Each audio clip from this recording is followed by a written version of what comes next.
Selanjutnya penyampaian materi. Untuk penyampaian materi akan saya serahkan kepada moderator, yaitu Bapak Dr. Eng Muhammad Rusman MT. Kepada Bapak Muhammad Rusman, kami persilakan. Bismillahirrahmanirrahim. Assalamualaikum warahmatullahi wabarakatuh. Selamat pagi Bapak Ibu semua yang hadir bersama kita dalam rangkaian kegiatan sosialisasi akreditasi nasional internasional bidang keteknikan oleh LAM Teknik dan IABI. Selanjutnya kita akan melanjutkan kegiatan kita terkait dengan presentasi dari 3 narasumber. Pertama, Prof. Muhammad Romli yang akan menyampaikan materi akreditasi internasional IABI. Kemudian akan dilanjutkan Pak Berlian Kusari, strategi sukses akreditasi internasional IABI, dan terakhir nanti oleh Prof. Misri Gozan dengan tema kebijakan dan prosedur akreditasi nasional LAM Teknik. Bapak Ibu yang saya hormati, nanti untuk materi pertama akan disampaikan oleh Pak Romli yang akan disampaikan secara daring ya. Untuk itu saya persilahkan Pak Berlian Kusari dan Pak Prof. Misri Gozan bisa bergabung di stage untuk sama-sama, Pak. Bapak Ibu yang saya hormati, mungkin sambil saya bacakan kurikulum vitae ya terkait dengan pemateri kita. Pertama, Prof. Dr. Insinyur Muhammad Romli, beliau sehari-hari di Teknik dan Manajemen Lingkungan Institut Pertanian Bogor. Beliau adalah Ketua Komite Internasional IABI dan menyelesaikan program doktoral di University of Queensland, Australia. Kemudian Pak Berlian Kusari, beliau saat ini sebagai Sekretaris Jenderal IABI.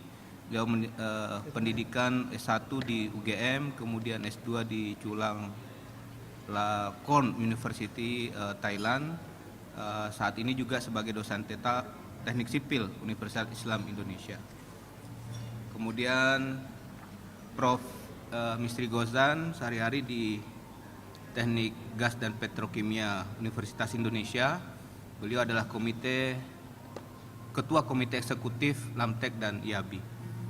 Beliau menyelesaikan pendidikan S1 di UI, S2 di Massey University New Zealand, kemudian S3 di Technical University Dresden, Jerman. Bapak yang Ibu yang saya hormati, saat ini kita sudah bersama pemateri. Kita beri aplaus dulu. Terima kasih Bapak Pak Misri dan Pak Berlian.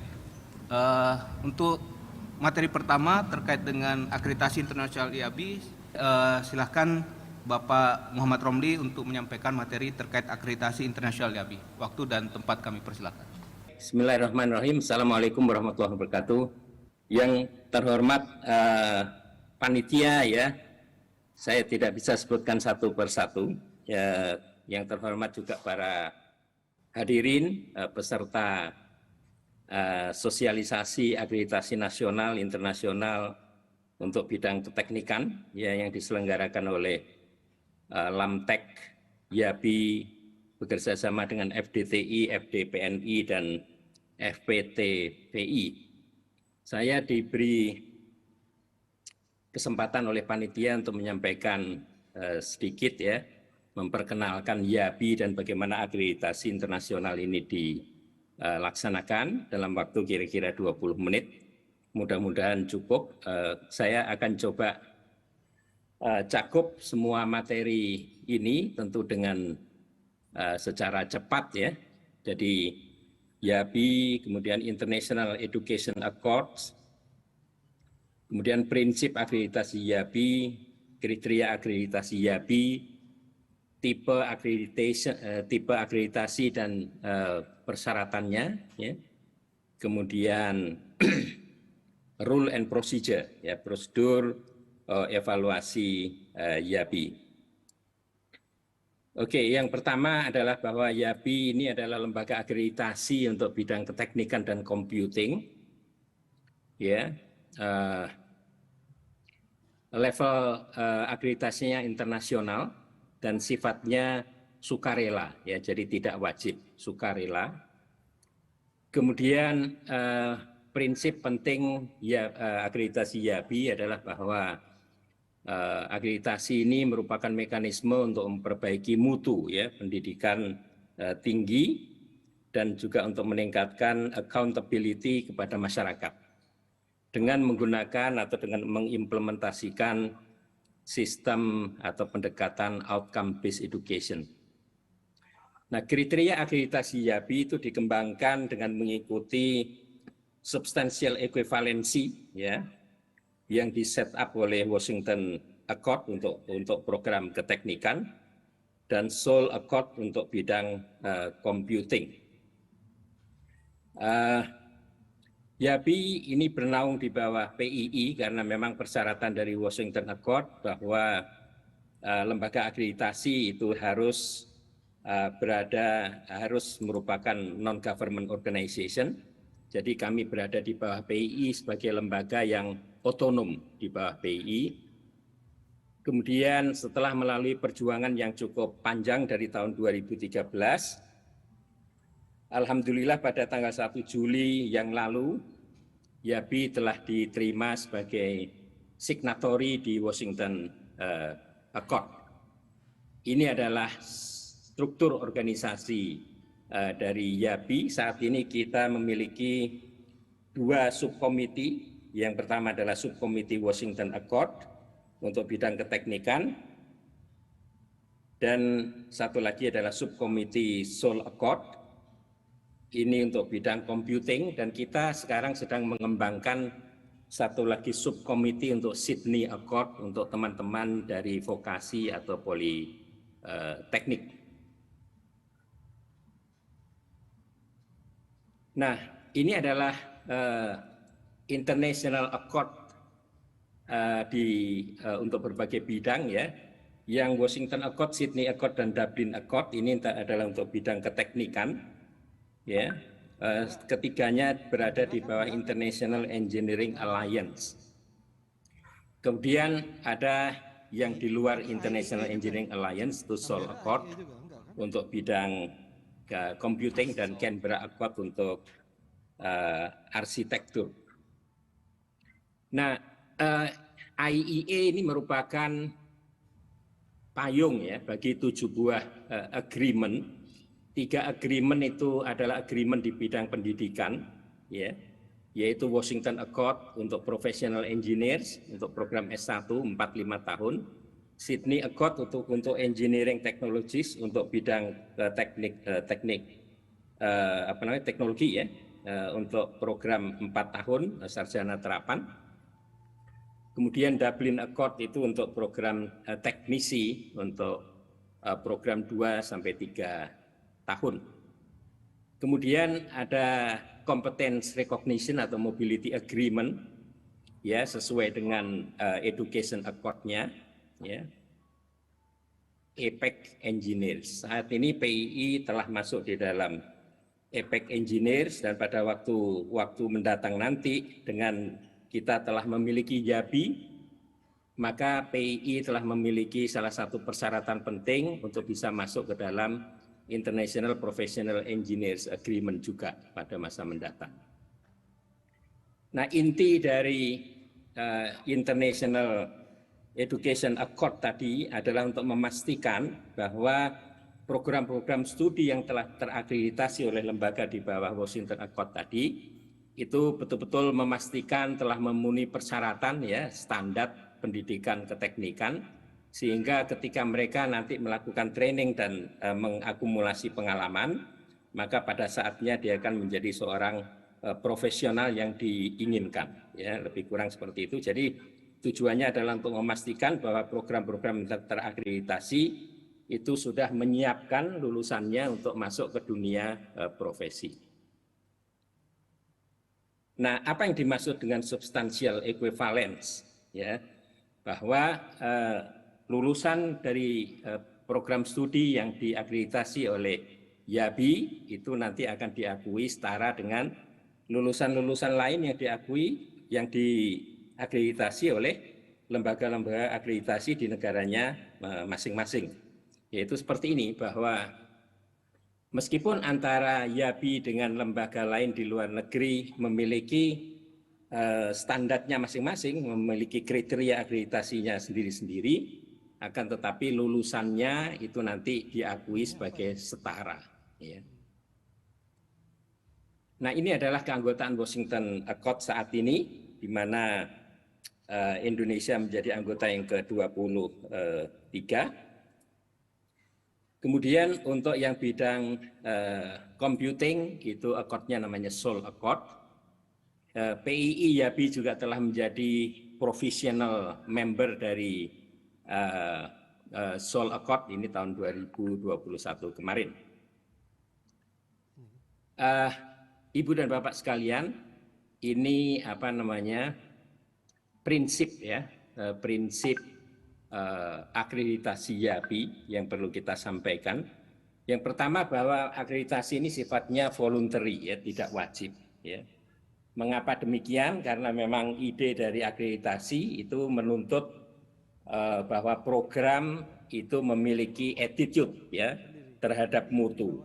Sehingga kebutuhan akreditasi itu haruslah internally driven. Jadi harus berasal dari keinginan program studi itu sendiri ya. Sehingga akreditasi bukan menjadi tujuan, tetapi dia hanyalah suatu mekanisme untuk program studi itu tetap melakukan perbaikan berkelanjutan. Itu yang pertama. Yang kedua adalah bahwa akreditasi menggunakan platform outcome based education ya, sehingga didasarkan pada learning outcomes ya yang ditetapkan sendiri oleh program studi ya sebelum mereka menetapkan kurikulumnya. Ya, learning outcomes ini ditentukan berdasarkan banyak pertimbangan, antara lain visi misi institusinya, identitasnya, kekhasannya, sumber daya yang ada, dan pasar yang ingin diisi oleh lulusan program studi ini. Ya.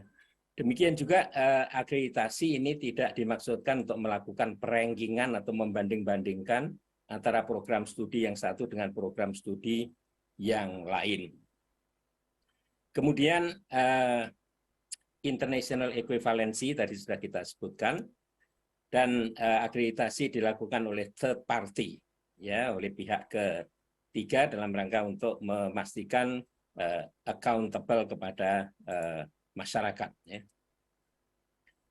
Nah, ini adalah platform yang digunakan, tadi sudah kita sampaikan, ya, outcome based education, yaitu suatu pendekatan, ya, suatu filosofi atau suatu model pendidikan di mana pendekatan pengajarannya itu didasarkan pada serangkaian expected outcomes, ya. Jadi apa yang diharapkan dimampui atau dikuasai oleh lulusan, dan learning outcome ini telah ditetapkan terlebih dahulu oleh program studi.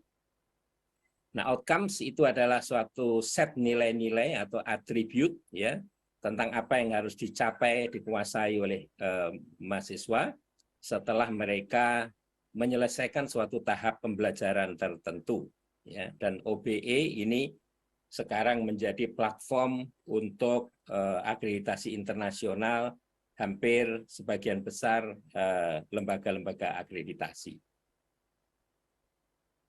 Ibu dan Bapak sekalian, mengapa lembaga akreditasi dari berbagai negara tadi bisa melakukan penyetaraan? Itu karena memang telah disepakati oleh lembaga-lembaga akreditasi apa yang disebut dengan graduate attributes, ya, graduate attributes, atribut para lulusan, ya. Nah, dengan demikian semua lembaga akreditasi itu mengacu dalam menetapkan kriteria akreditasinya, mengacu kepada graduate attributes ini. Untuk bidang keteknikan itu ada 12 item, ya, dari mulai engineering knowledge, problem analysis, kemampuan desain, investigasi, akses terhadap modern tool, ya. Kemudian engineers and society, environment and sustainability, kemudian masalah ethics, kemampuan bekerja individu maupun tim, komunikasi, project management, dan lifelong learning. Jadi semua atribut ini itu harus dipastikan ada pada seorang lulusan dari program studi yang diakreditasi oleh YABI ataupun lembaga-lembaga yang ada di bawah Washington Accord ataupun Seoul Accord untuk bidang computing. Jadi bidang computing juga demikian, mereka telah menetapkan graduate attributes-nya ada 10 item seperti ini. Ya. Sehingga lembaga akreditasi termasuk IABI kita menetapkan dalam kriteria akreditasi kita bahwa 12 hal ini atau 10 hal ini itu tercakup atau semuanya diatur di dalam kriteria akreditasi. Tadi kita sampaikan bahwa akreditasi IABI internasional voluntary ini itu tidak dimaksudkan untuk melakukan rankingan atau membanding-bandingkan antara program studi satu dengan program studi yang lain.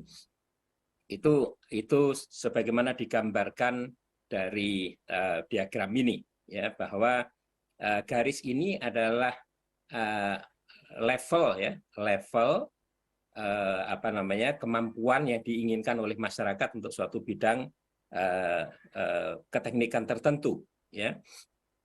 Nah, kemudian garis-garis ini adalah level, ya, learning outcomes yang didesain oleh program studi, sedangkan yang garis ini itu adalah hasil pengukuran, hasil assessment program studi terhadap para lulusannya. Nah, sehingga kita bisa lihat di sini, misalnya ada program studi P3, ya, program studi P3 ini, dia menetapkan learning outcomes-nya itu sekedar memenuhi apa yang diinginkan oleh masyarakat, tetapi dia juga menetapkan sedikit lebih tinggi. Dan program studi P3 ini juga membuktikan dirinya bahwa semua lulusan dari hasil pengukuran assessment terhadap lulusan, semua lulusannya telah memenuhi learning outcome yang ditetapkan sendiri. Maka IABI mengakreditasi P3 ini. Program P3 ini terakreditasi oleh IABI. Tapi sekarang kita lihat program P2.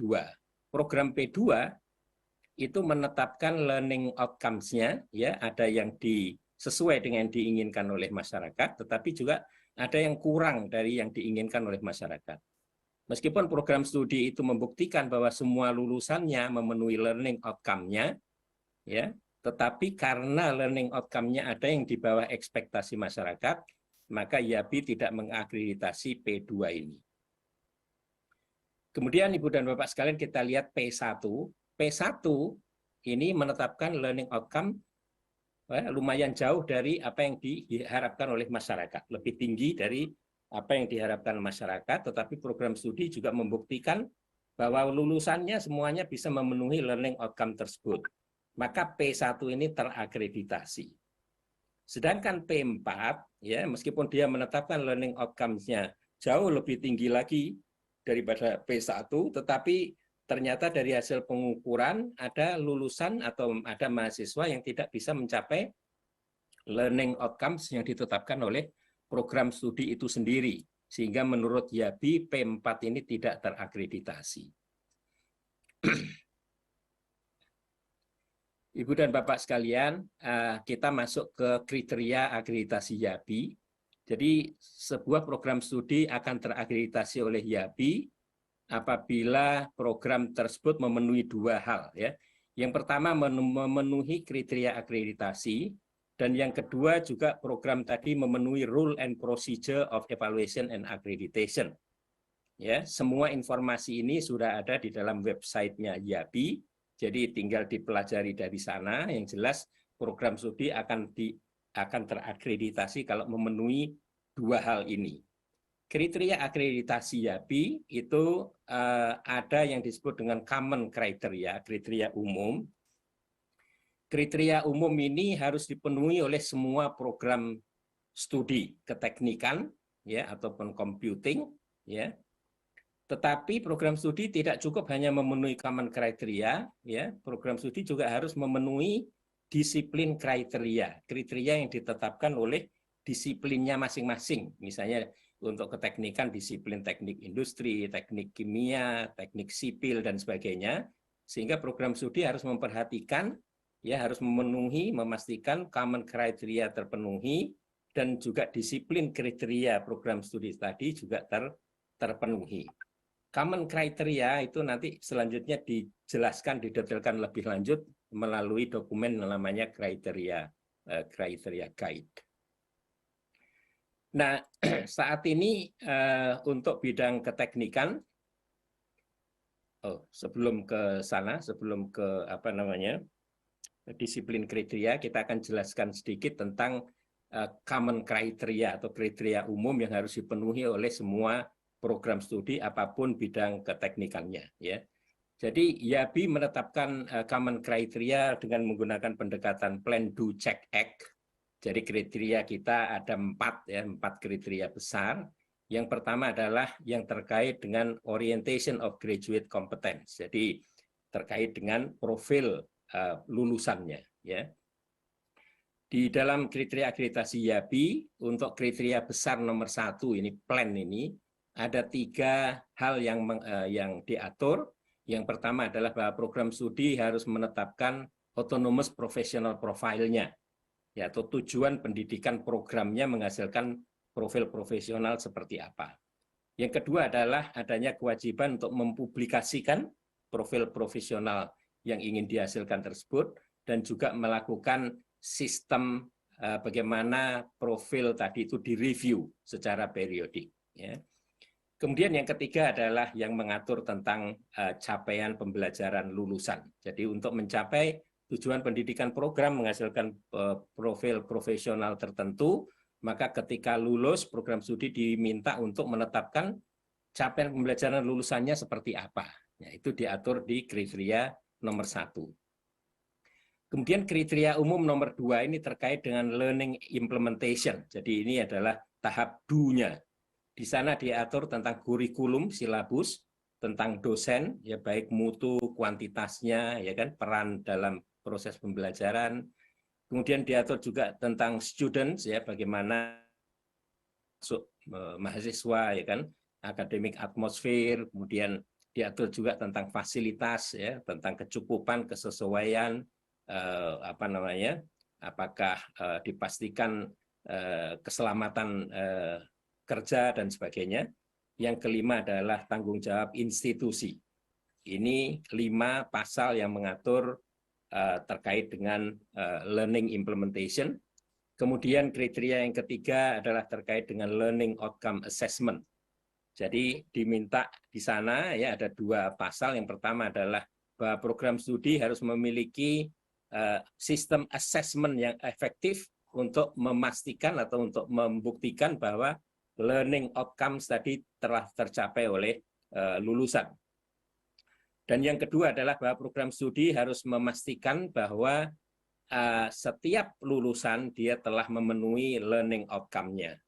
Ya, itu kriteria ketiga. Dan kriteria besar nomor 4, ya, kriteria terakhir, ini juga ada 2 elemen. Yang pertama adalah bahwa program studi dituntut untuk selalu melakukan continual improvement. Continual improvement-nya didasarkan pada hasil pengukuran assessment terhadap capaian pembelajaran nomor 3 ini.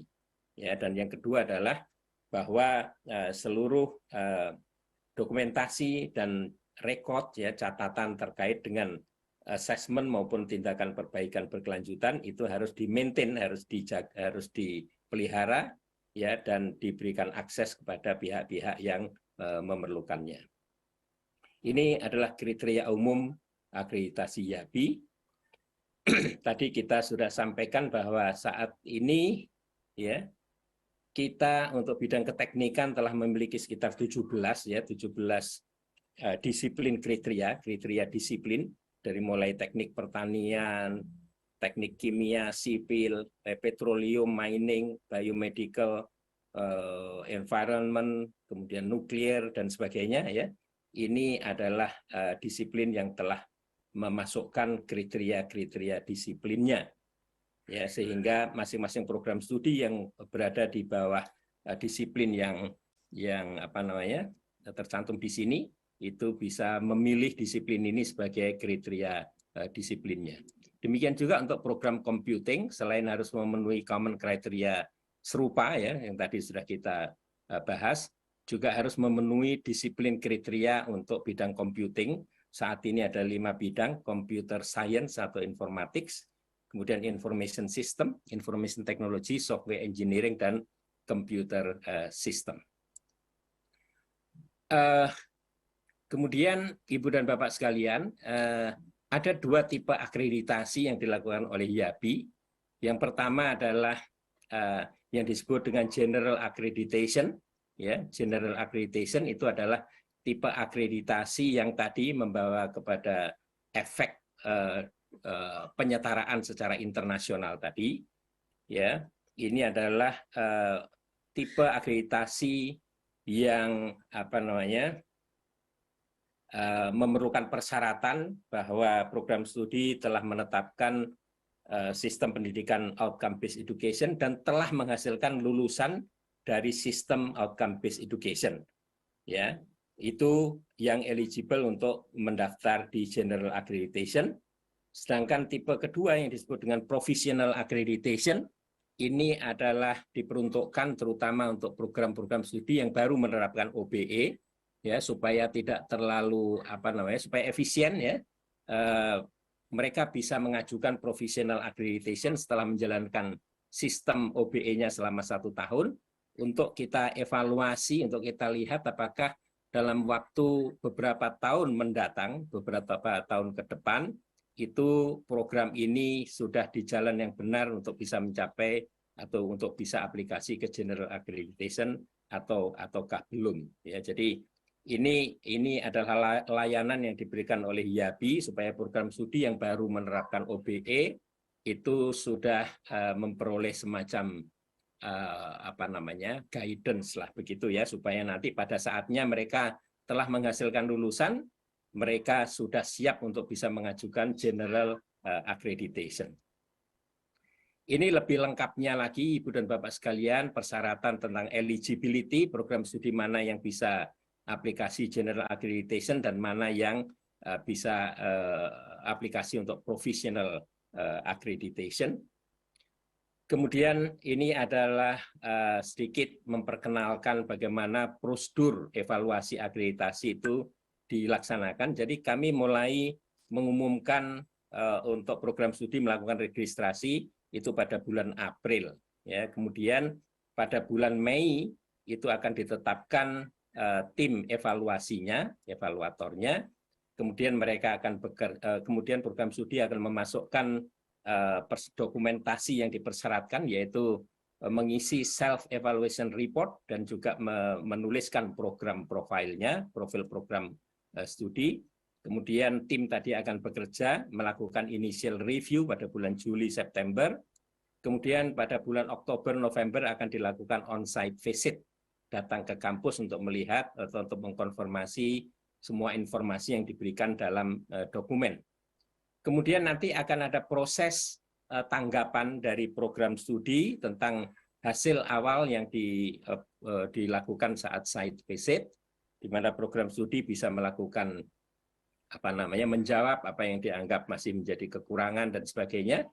Lalu kemudian berikutnya pada bulan Januari-Februari itu setelah tahap final evaluation report diperoleh, maka akan dilakukan harmonisasi. Ya, kita akan mengharmonisasi antar disiplin dan ataupun harmonisasi keseluruhan program yang diakreditasi pada tahun itu.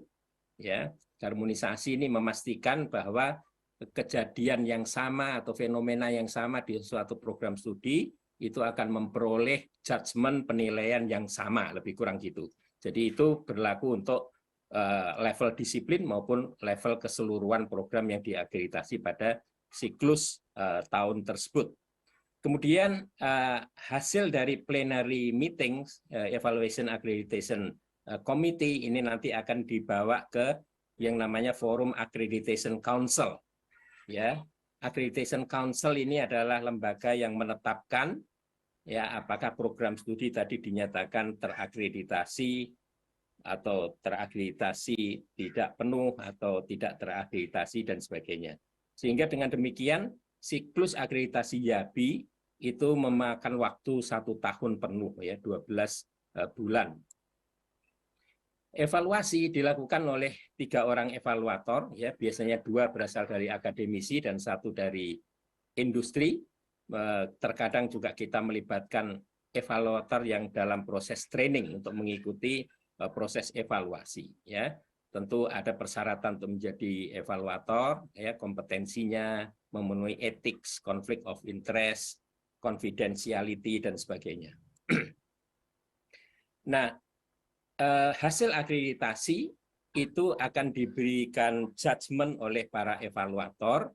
Ya, jadi para evaluator akan melihat apakah program studi berdasarkan dokumen yang masuk, berdasarkan wawancara, berdasarkan melihat kondisi lapangan secara langsung, ya.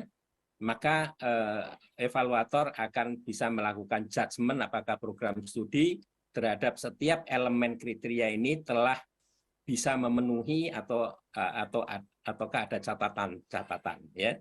Maka hasil akreditasi itu akan diberi judgement dengan nilai A, acceptable, artinya kriteria meminta sesuatu dan itu dipenuhi sepenuhnya oleh program studi, maka nilainya acceptable, ya. Ataukah kriteria sebagian dipenuhi tapi program masih memiliki kelemahan di dalam memenuhi kriteria tadi, maka akan diberi skor weakness, ya. Atau kemungkinan lain adalah defisiensi, bahwa terhadap suatu item kriteria tertentu program studi telah dibuktikan belum bisa memenuhi persyaratan ini, maka itu dikatakan defisiensi. Ada lagi kategori yang disebut dengan concern.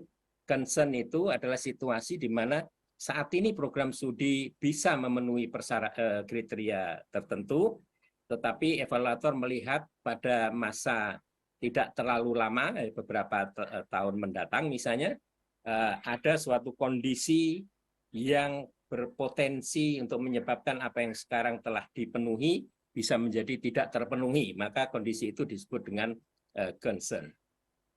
Maka hasil overall dari penilaian ini, kalau ada program studi mendapatkan nilai D, defisiensi, maka program itu tidak terakreditasi.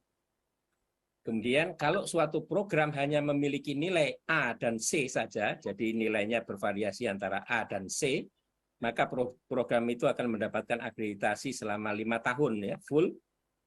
Tetapi kalau ada program studi memiliki nilai W, maka dia akan mendapatkan status akreditasi, tetapi harus dilakukan interim evaluation setelah 3 tahun. Ini saya kira salah, ya, bukan 2 tahun tapi 3 tahun.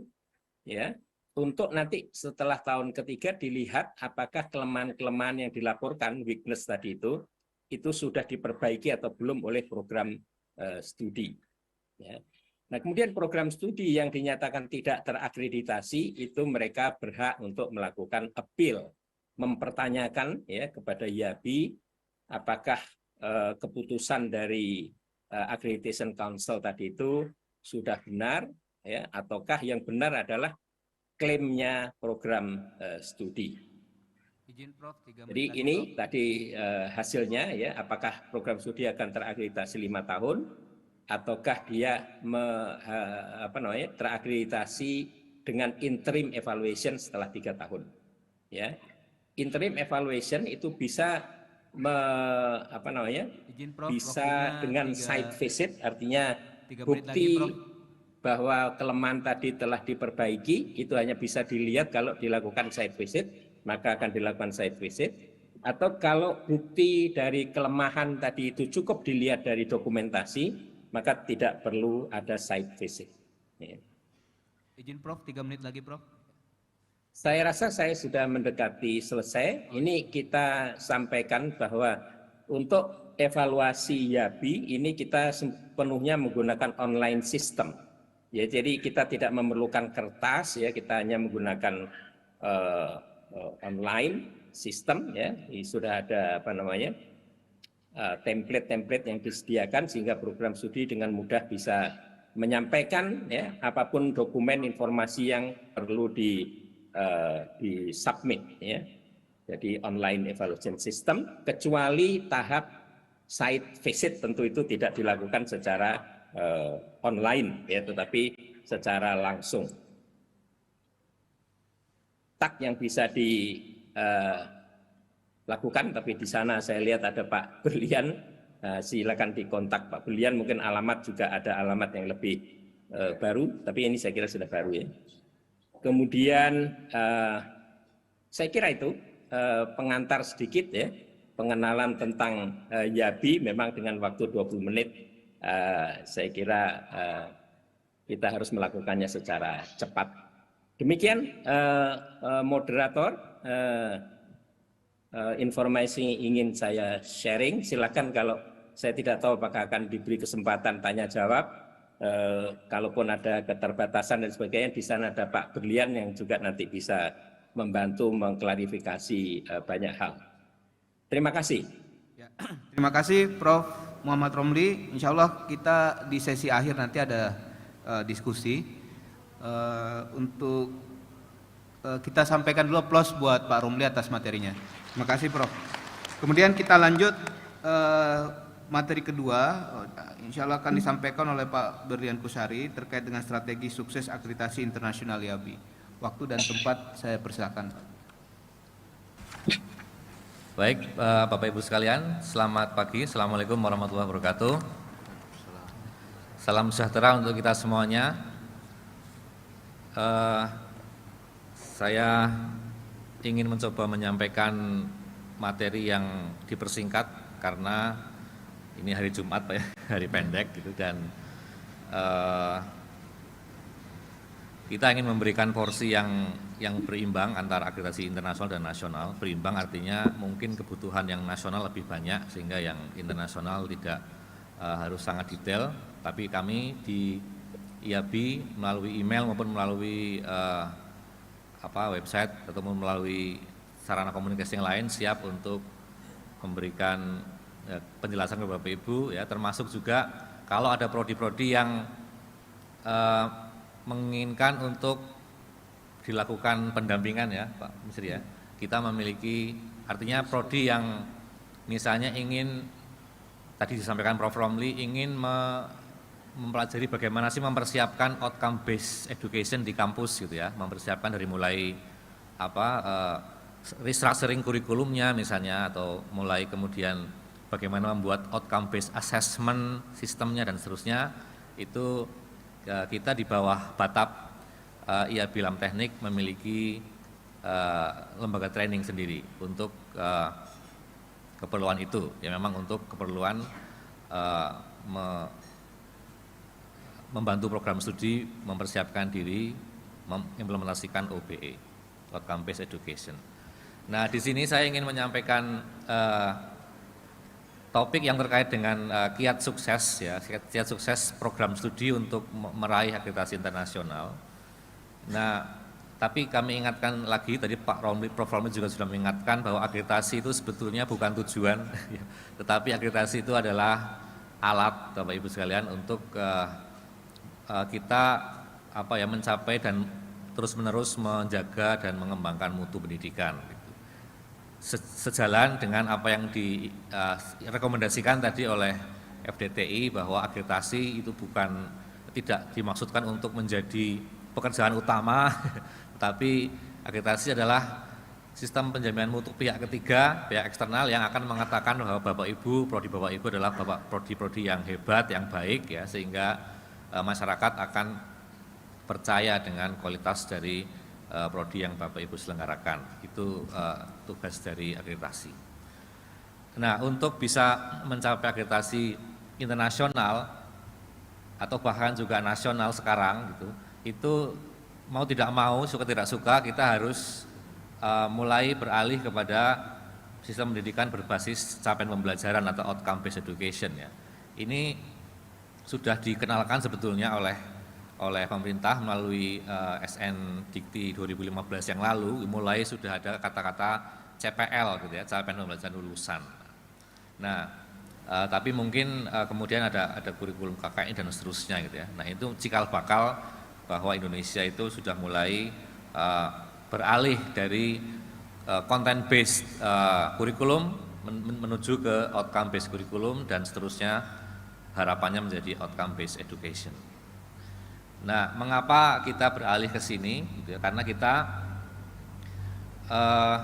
kalau tadi ya ingin menyetarakan atau menyamakan dengan tujuan kita itu standar internasional begitu, maka OBE itu sudah diakui oleh dunia internasional sebagai Golden Standard of Education. Bahkan ini disampaikan oleh International Engineering Alliance sendiri, bahwa aliansi pendidikan teknik internasional, bahwa model pendidikan yang merupakan golden standard adalah OBE.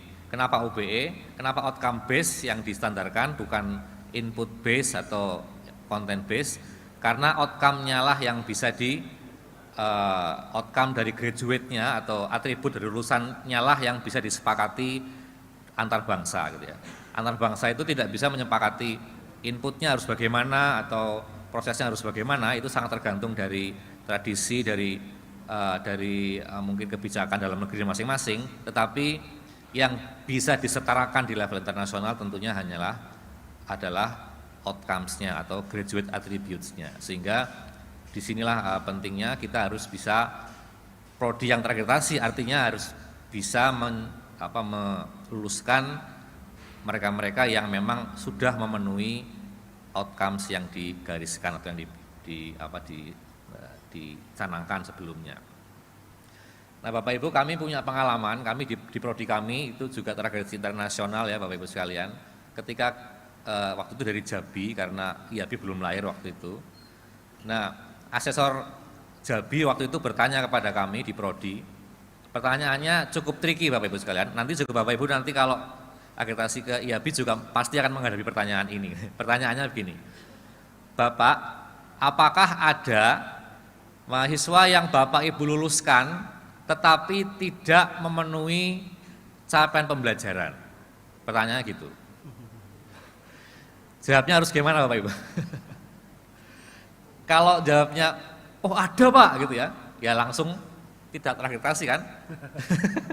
Kan tadi Prof. Romli sudah menyampaikan gambar ya, bahwa prodi itu kalau dikatakan OBE-nya berhasil ya pasti lulusannya harus mencapai, dan itu menjadi syarat terakreditasi kan gitu ya. Seperti juga di IAB juga punya kriteria seperti itu. Nah, kalau saya jawab ada Pak, ada yang kami luluskan tapi tidak memenuhi CPL gitu, wah kita terancam tidak terakreditasi. Makanya kita kemudian menjawabnya tidak ada Pak. Tidak ada salah satu pun lulusan kami yang kami luluskan yang tidak memenuhi capaian pembelajaran lulusan. Nah, kita waktu itu confident menjawab seperti itu. Tapi kemudian dikejar lagi Bapak Ibu, dikejar lagi pertanyaannya. Pertanyaannya kemudian apa buktinya ya bahwa lulusan Bapak Ibu semuanya memenuhi capaian pembelajaran. Nah, waktu itu karena kami waktu itu ya masih hijau lah gitu ya, masih belum terlalu paham gitu ya.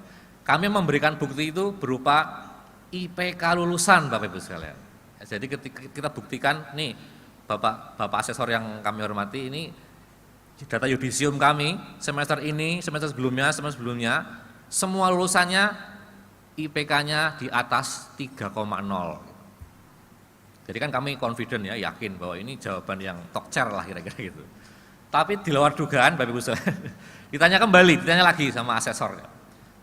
Apa hubungannya antara IPK dengan pemenuhan capaian pembelajaran? Nah, habis itu kita mati kutu. Karena apa? Karena kalau IPK 3,0 gitu, apakah bisa menunjukkan bahwa mahasiswa itu misalnya kemampuan communication skills-nya bagus, apakah teamwork skill-nya bagus, apakah kemampuan desain engineering-nya bagus, apakah kemampuan semua yang dijanjikan dalam CPL itu bagus apa tidak? Kan belum tentu. IP 3,0 boleh jadi ada yang kurang, ada yang lebih, yang semua tertutupi, semua menjadi rata-rata 3,0 kan gitu ya. Nah inilah yang penting dari outcome based education, tidak hanya kurikulumnya yang kita buat sebagai OBE, tetapi asesmennya juga atau outcome based assessmentnya juga harus bisa memastikan lulusan itu memenuhi semua butir CPL yang sudah kita gariskan sebagai janji kita kepada masyarakat ya. CPL itu janji prodi kepada masyarakat. Nah masalahnya kalau kita ikuti CPL yang dulu dipublikasikan cara membuat CPL itu kan dulu pakai kurikulum KKN itu CPL-nya berapa Bapak Ibu? 40 40 sekian butir gitu ya. Kemudian dibagi menjadi sikap sendiri, kemampuan umum sendiri, kemampuan khusus sendiri, keterampilan sendiri, dan itu menyulitkan bagi kita untuk mendesain kurikulum. Nah, nanti Bapak Ibu kalau menghendaki ya, tadi saya sampaikan bagaimana kita merestrukturisasi kurikulum OBE dan juga outcome based assessment-nya tadi bisa menghubungi nanti kami di IAB akan kami deliver kepada training group kami namanya Edu Squad training group di bawah PI juga gitu ya. Nanti bisa di sana. Nah, jadi memang tidak ada shortcut Bapak Ibu. Jadi kita itu mau ke internasional itu artinya kita menjadi prodi yang menjamin bahwa lulusan kita itu semuanya memenuhi CPL, dan CPL yang kita buat itu di benchmark dengan kriteria akreditasi internasional, dalam hal ini kriterianya IAB gitu ya. Jadi kita harapkan semua CPL Bapak Ibu itu sudah di benchmark dengan kriteria akreditasi internasional dengan kriteria CPL yang dikeluarkan oleh IAB, mengandung semua itu minimal gitu. Dan ini ilustrasi saja Bapak Ibu, di setiap kuliah atau setiap seminar OBE itu kartun ini pasti biasanya muncul gitu ya. Nah, ini yang di tengah itu dosen, kira-kira dosennya mengatakan bahwa saya sudah mengajari si stripe ini, si guguknya itu ya, anjingnya itu, bagaimana caranya bersiul gitu. Saya sudah mengajari caranya bersiul kepada si mahasiswanya ini ya, digambarkan sebagai pudelnya itu.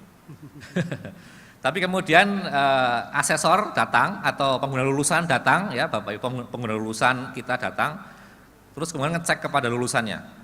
Kok saya nggak dengar ya dia bisa bersiul gitu ya. Nah, terus dosennya terus berargumentasi, kan dosen pintar berargumentasi. Kan saya bilang saya mengajari dia, saya tidak menjamin bahwa dia mempelajarinya gitu. Nah, dosen kan kadang-kadang seperti itu ya, saya sudah ngajari gitu ya.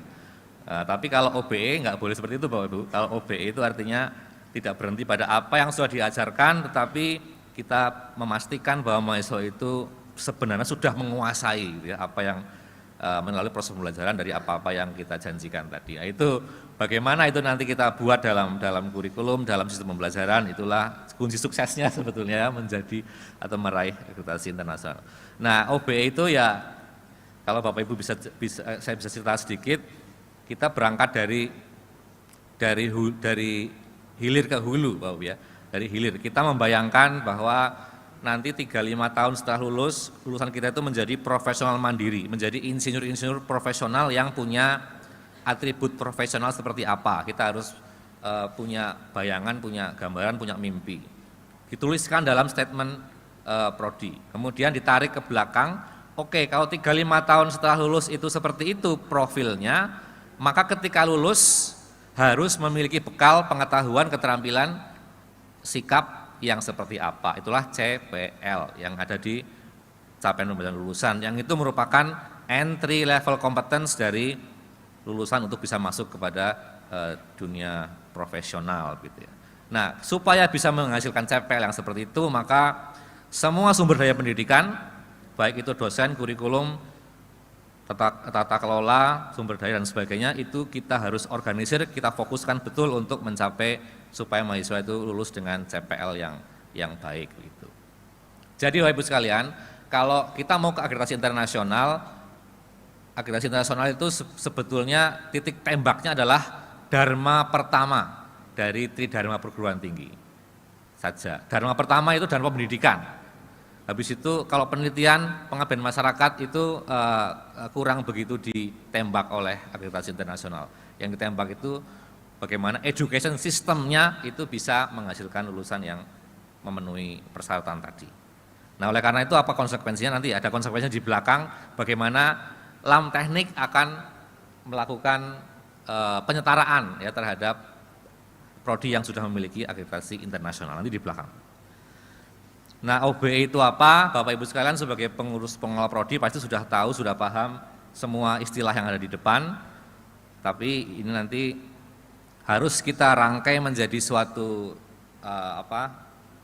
yang terpola, yang sistematis begitu ya. Jadi OBE itu tidak hanya kurikulumnya ya, tetapi ada outcomes-nya yang mau dicapai, ada kurikulumnya ya, kurikulumnya yang meramu semua itu. Kemudian ada assessment-nya, outcome based assessment OBA. Kemudian juga ada outcome based teaching learning-nya ya, OBTL, termasuk misalnya kenapa Lam Teknik itu mulai memperkenalkan capstone design dan macam-macam itu supaya ya memang itu menuju kepada outcomes dan teaching learning-nya itu betul-betul supaya mahasiswa itu aktif ya, student centered learning itu banyak sekali diadopsi dalam outcome based teaching learning. Dan yang terakhir yang tidak kalah penting OBCI, outcome based continual improvement. Jadi putarannya itu ada dua, continual improvementnya ada dua, putaran yang di sebelah kiri itu putaran yang Bapak Ibu selalu putar setiap semester, setiap akhir semester atau setiap tahun untuk memperbaiki misalnya bahan ajar, RPS, macam-macam begitu. Tapi ada juga putaran yang setiap 5 tahun sekali untuk menilai kembali relevansi dari profil lulusan, dari CPL dan sebagainya dalam review kurikulum yang sifatnya mayor ya. Jadi ada outcome based continual improvement. Semuanya didasarkan kepada pencapaian learning outcomes tadi. Nah ini tadi sudah disampaikan oleh Prof. Romli, saya tidak ingin mengulang. Saya langsung masuk ke ini juga sudah ya. Satu sedikit saja di sini. Jadi Bapak Ibu nanti kalau mempelajari kriteria akreditasi internasional manapun, termasuk IAB, itu berbeda secara mungkin secara penampilan dengan yang Lam Teknik. Kalau Lam Teknik itu masih banyak preskriptif. Tapi kalau kriteria akreditasi internasional itu lebih banyak principle based. Jadi Bapak Ibu tuh nanti kalau membaca kriteria akreditasi internasional tidak akan menemukan borang-borang, tidak akan menemukan tabel-tabel yang harus diisi angka.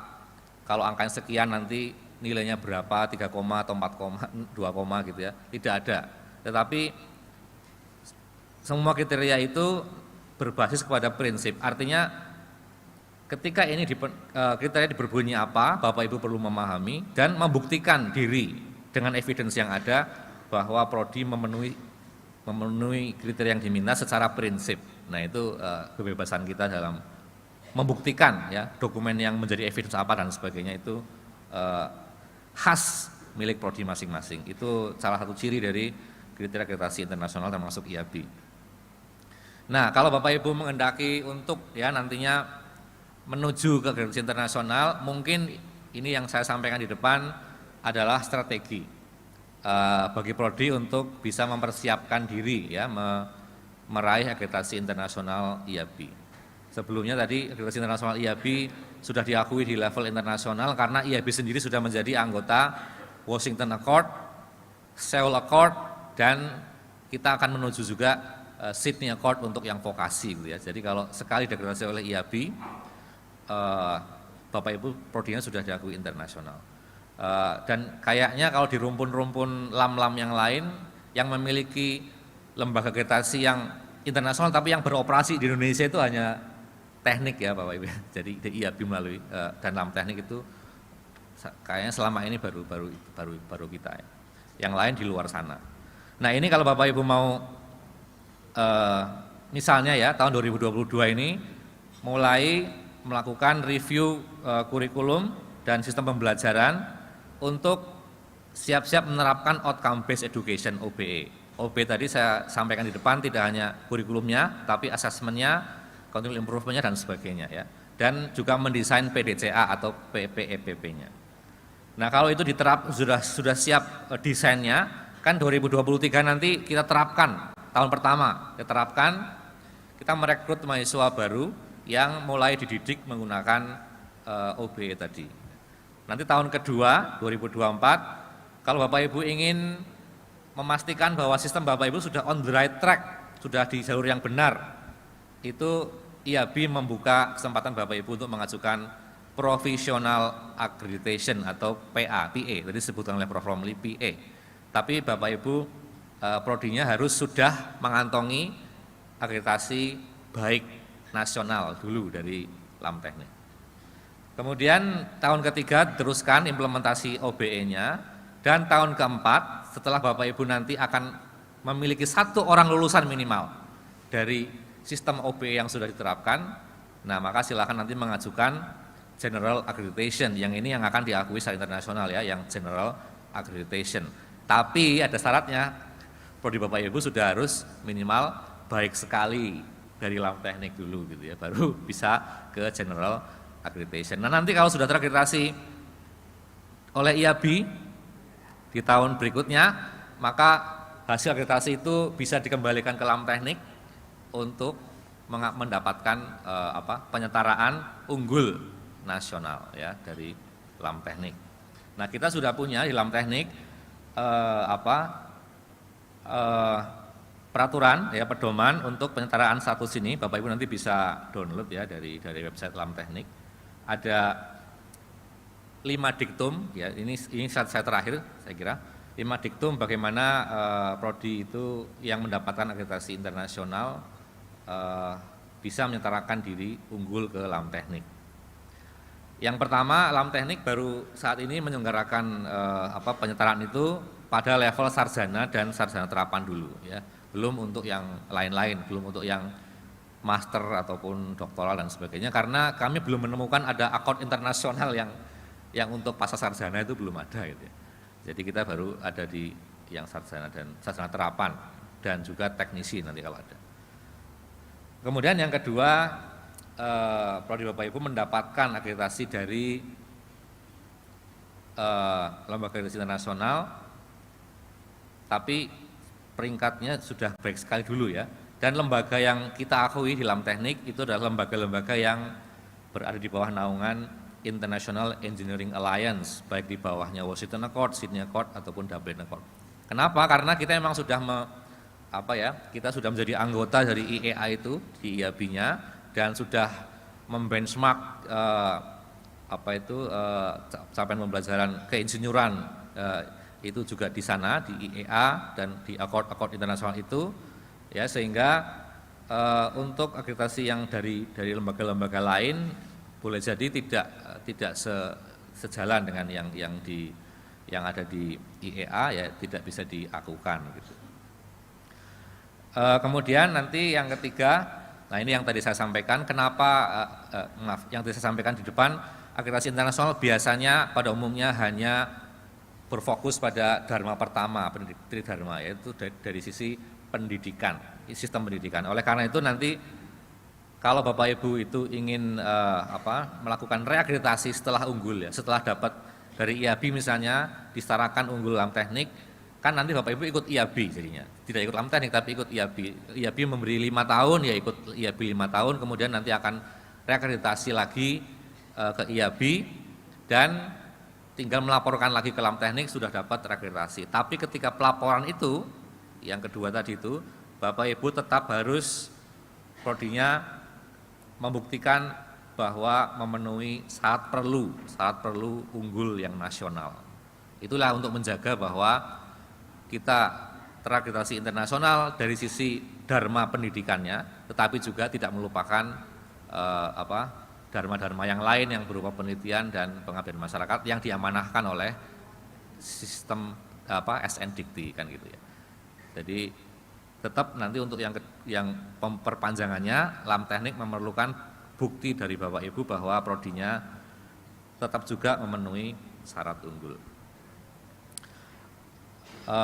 Nah, kalau Bapak Ibu sudah seperti itu terus-menerus, maka tentunya LAM teknik tidak wajib diikuti lagi ya. Jadi LAM teknik hanya mengakui saja dari apa yang Bapak Ibu dapatkan dari akreditasi internasional.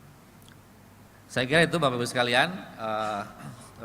Terima kasih atas waktunya dan kesempatannya. Kalau Bapak Ibu ingin mengontak kami di sekretariat, ini ada alamatnya dan ada email yang setiap saat ready untuk dikontak oleh Bapak Ibu. Terima kasih. Assalamualaikum warahmatullahi wabarakatuh. Terima kasih Pak Berlian. Kita sampaikan aplaus buat materi kita yang kedua, Pak Berlian Kusari. Ya, Bapak Ibu, untuk mempersingkat waktu saya lanjut saja ke Pak Prof. Bisri Gozan, ya, kebijakan dan prosedur akreditasi nasional LAM teknik. Waktu dan tempat kami persilakan. Terima kasih Pak Muhammad Rusman. Assalamualaikum warahmatullahi wabarakatuh. Bismillahirrahmanirrahim. Materinya sudah siap.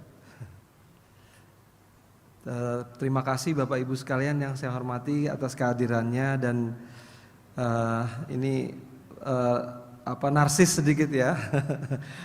Kemarin 2 hari yang lalu di Komisi 10 di Panja Pendidikan Tinggi ya, bersama dengan ada Prof Hari juga di sini di acara mereka rapat dengar pendapat umum atau RDPU untuk mendengarkan sisi lain dari yang selama ini beredar isu di masyarakat begitu ya. Jadi bagus juga DPR kita memanggil dan kita bisa menyampaikan apa-apa yang perlu dipahami oleh Pak Dede Yusuf dan kawan-kawan yang terhormat, dan memang mereka kelihatannya beberapa hal masih baru bagi mereka untuk mendengar ya Prof Ari ya. Baik, next lanjut. Saya coba 3 bagian tentang jati diri sedikit lah ya untuk mengenalkan kembali, karena mungkin ada kita sudah mengenalkan tapi beberapa mungkin belum sempat mendengar. Lalu kita kondisi dan tantangan dan bagaimana penguatannya. Next lanjut. Ya, ini teman-teman yang berjuang ini di depan ini ya, di depan Komisi 10 ini beberapa menit sebelum mulai. Jadi sempat berpose menghilangkan rasa tegang juga gitu. Next lanjut. Ya, dasar hukumnya tentu bahwa kita bekerja ini berdasarkan undang-undang. Jadi lam teknik ini ada, tidak maunya lam teknik sendiri begitu ya. Tapi karena adanya undang-undang, sebenarnya sih enakan kita tidur-tiduran aja lah, istirahat aja, kerjaan dosen kan udah cukup banyak gitu ya. Tapi ini amanah undang-undang, maka kita harus menjalankan. Dan waktu itu juga PII sejak tahun 2013 sebenarnya, ketika kami sudah mempersiapkan IABI, bersamaan dengan itu PII juga meminta kepada, waktu itu masih Bu Ilah ya yang diminta, dan Bu Ilah mengajak saya juga untuk mempersiapkan lam teknik. Waktu itu IABI sedang persiapan, jadi kami keteteran kalau menyiapkan 2 hal gitu ya. Sampai akhirnya kita stop sebentar, tahun 2016 mulai lagi persiapan, termasuk dengan mengajak dari beberapa teman-teman, terutama dari APTISI juga kita ajak juga ya. Ada beberapa rektor yang terlibat juga. Nah, kita berdiri berdasarkan SK Menteri, persetujuan Menteri tahun 2021. Bayangin persiapannya cukup lama itu ya. Lanjut ya, ini contoh, ini kalimatnya secara nomor 2 ini yang paling penting nih ya. Secara prinsip pendirian lam teknik telah memenuhi ketentuan perundang-undangan.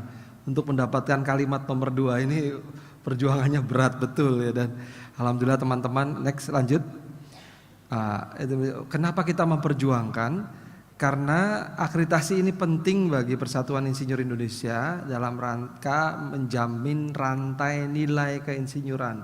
Kita mulai dengan, kalau lihat gambar ini ya, sarjana teknik itu maupun sarjana terapan, khususnya S1 nih ya, atau D4 atau S1 terapan, ini adalah bagian dari nantinya menjadi profesi insinyur profesional yang akan bekerja, yang diakui nantinya secara nasional maupun nantinya juga internasional dengan berbagai international recognition ini ya.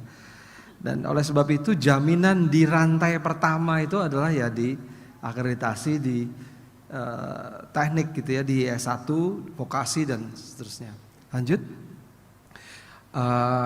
Fungsi dari akreditasi adalah memenuhi harapan. Tadi Pak Berlian, Prof Romli juga sudah menyampaikan ada ada minimum society set ya, atau harapan ya tadi ya. Harapan minimum. Tapi sebenarnya juga harapan itu kan banyak ya, baik dari, kalau dilihat di atas itu ada graduate attribute dari IEA yang sebelah kanan atas itu.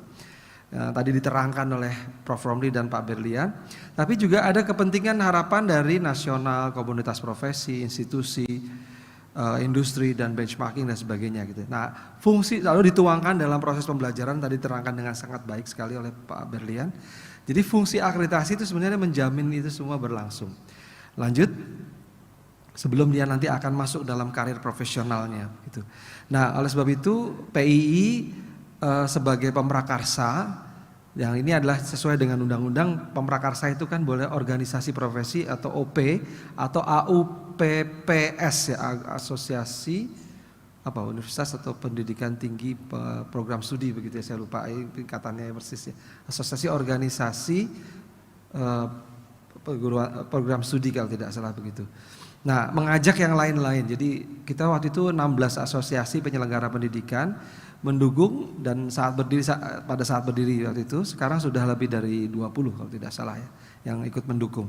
Lanjut termasuk FDTI, FDPNI, ada apa lagi itu ya, ada foto di sini, ada macam-macam ya. Mohon maaf kalau tidak semuanya tercantum di sini.